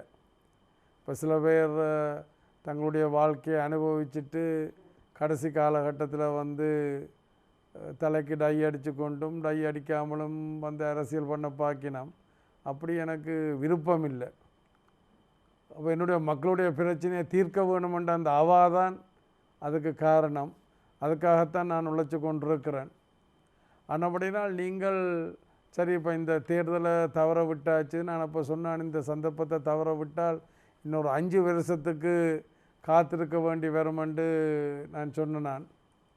சரி, இப்போ 5 வருஷத்துக்கு காத்திருக்காமல் விட்ட தவற நீங்கள் திருத்தி கொள்ள வேணும் என்று சொன்னால் என்னோட அணிதிரள்வியலாக இருந்தால், அதாவது என்னோட அணிதிரள்ன்றது வந்து ரத்தம் சிந்துறதோ அங்கத்தை இழக்கிறதோ உயிரிழக்கிறதோ சொத்து இழக்கிறதோ இடம்பெயர்றதோ அல்ல.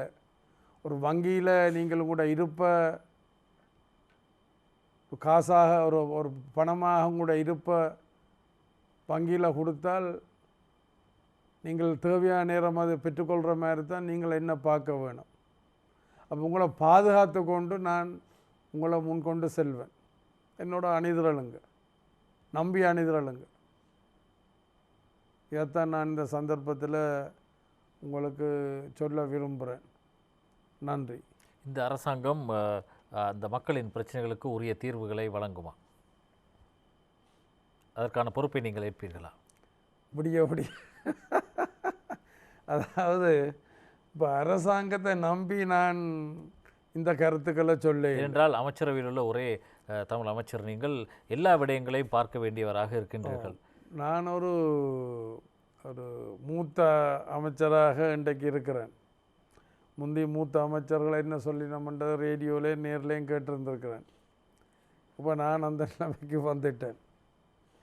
நான் அந்த ஒரு ஒரு ஒரு ஒரு ஒன்றா சொன்னது, இலங்கை அரசாங்கமும் சரி இந்திய அரசாங்கமும் சரி அவையில் தங்களோட நலன்கள் இருந்தோண்டான் பிரச்சனையை பார்ப்பினோம். நாங்கள்லாம் எங்கடைய அதுக்குள்ளே கொண்டே பொருத்த வேணும். அப்போ அதுக்குரிய அந்த ஆற்றல் அக்கறை அந்த உறுதிப்பாடு இருந்தால் தான் அதை செய்யலாம்.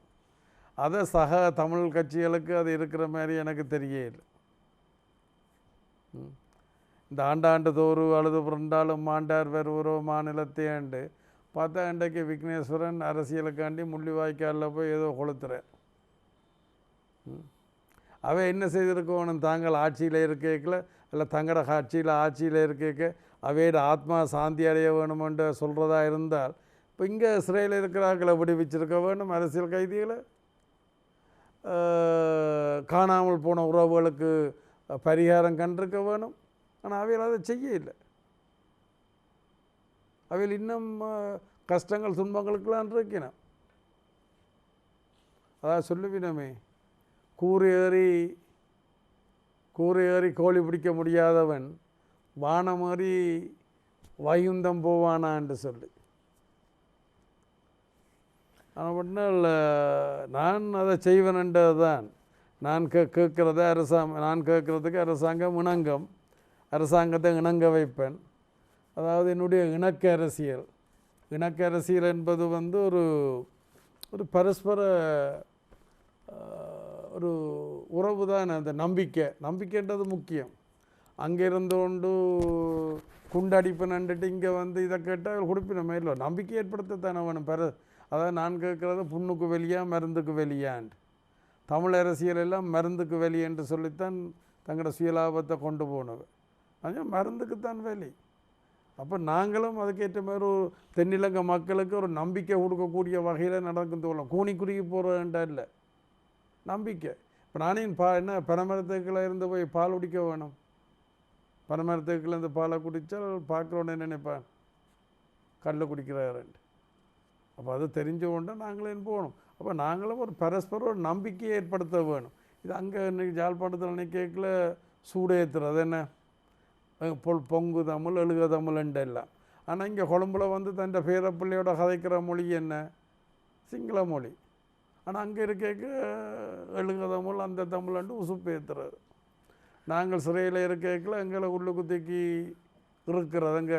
நாங்கள் இப்போ போராட்டத்தில் சிறைக்கு சென்ற நேரங்களில் அப்போ எங்களை வக்கீல் மேல் வந்து சொல்லுவாங்க, டேய் இங்கே விக்கி இருக்கிறான்டா, அங்கே கொண்டு போனால் அவங்கள இறுக்கிடுவான், நாங்கள் சிங்கள ஜட்ஜஸ்கிட்ட போவோம்ண்டு அப்படியெல்லாம்.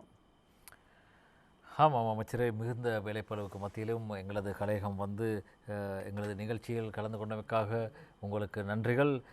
நிகழ்ச்சி தயாரிப்பாளர் இளங்கோவன் மற்றும் உதவி தயாரிப்பாளர் தக்ஷானந்த் மற்றும் தொழில்நுட்ப கலைஞர்கள் அனைவருக்கும் நன்றி கூறி விடைபெறுகின்றோம். நன்றி, வணக்கம். வணக்கம். நல்ல அற்புதமான மக்களுக்கு தேவையான கேள்விகள் எல்லாம் தொகுத்து வச்சு கேட்டிருக்கின்றீர்கள். இதை நாங்கள் தொடர வேணுமென்று மக்கள் சந்திப்பே நான் இந்த நிகழ்ச்சியை ஒரு மக்கள் சந்திப்புக்கு பயன்படுத்தலாம் என்று நினைக்கின்றேன். நன்றி, வணக்கம். வணக்கம்.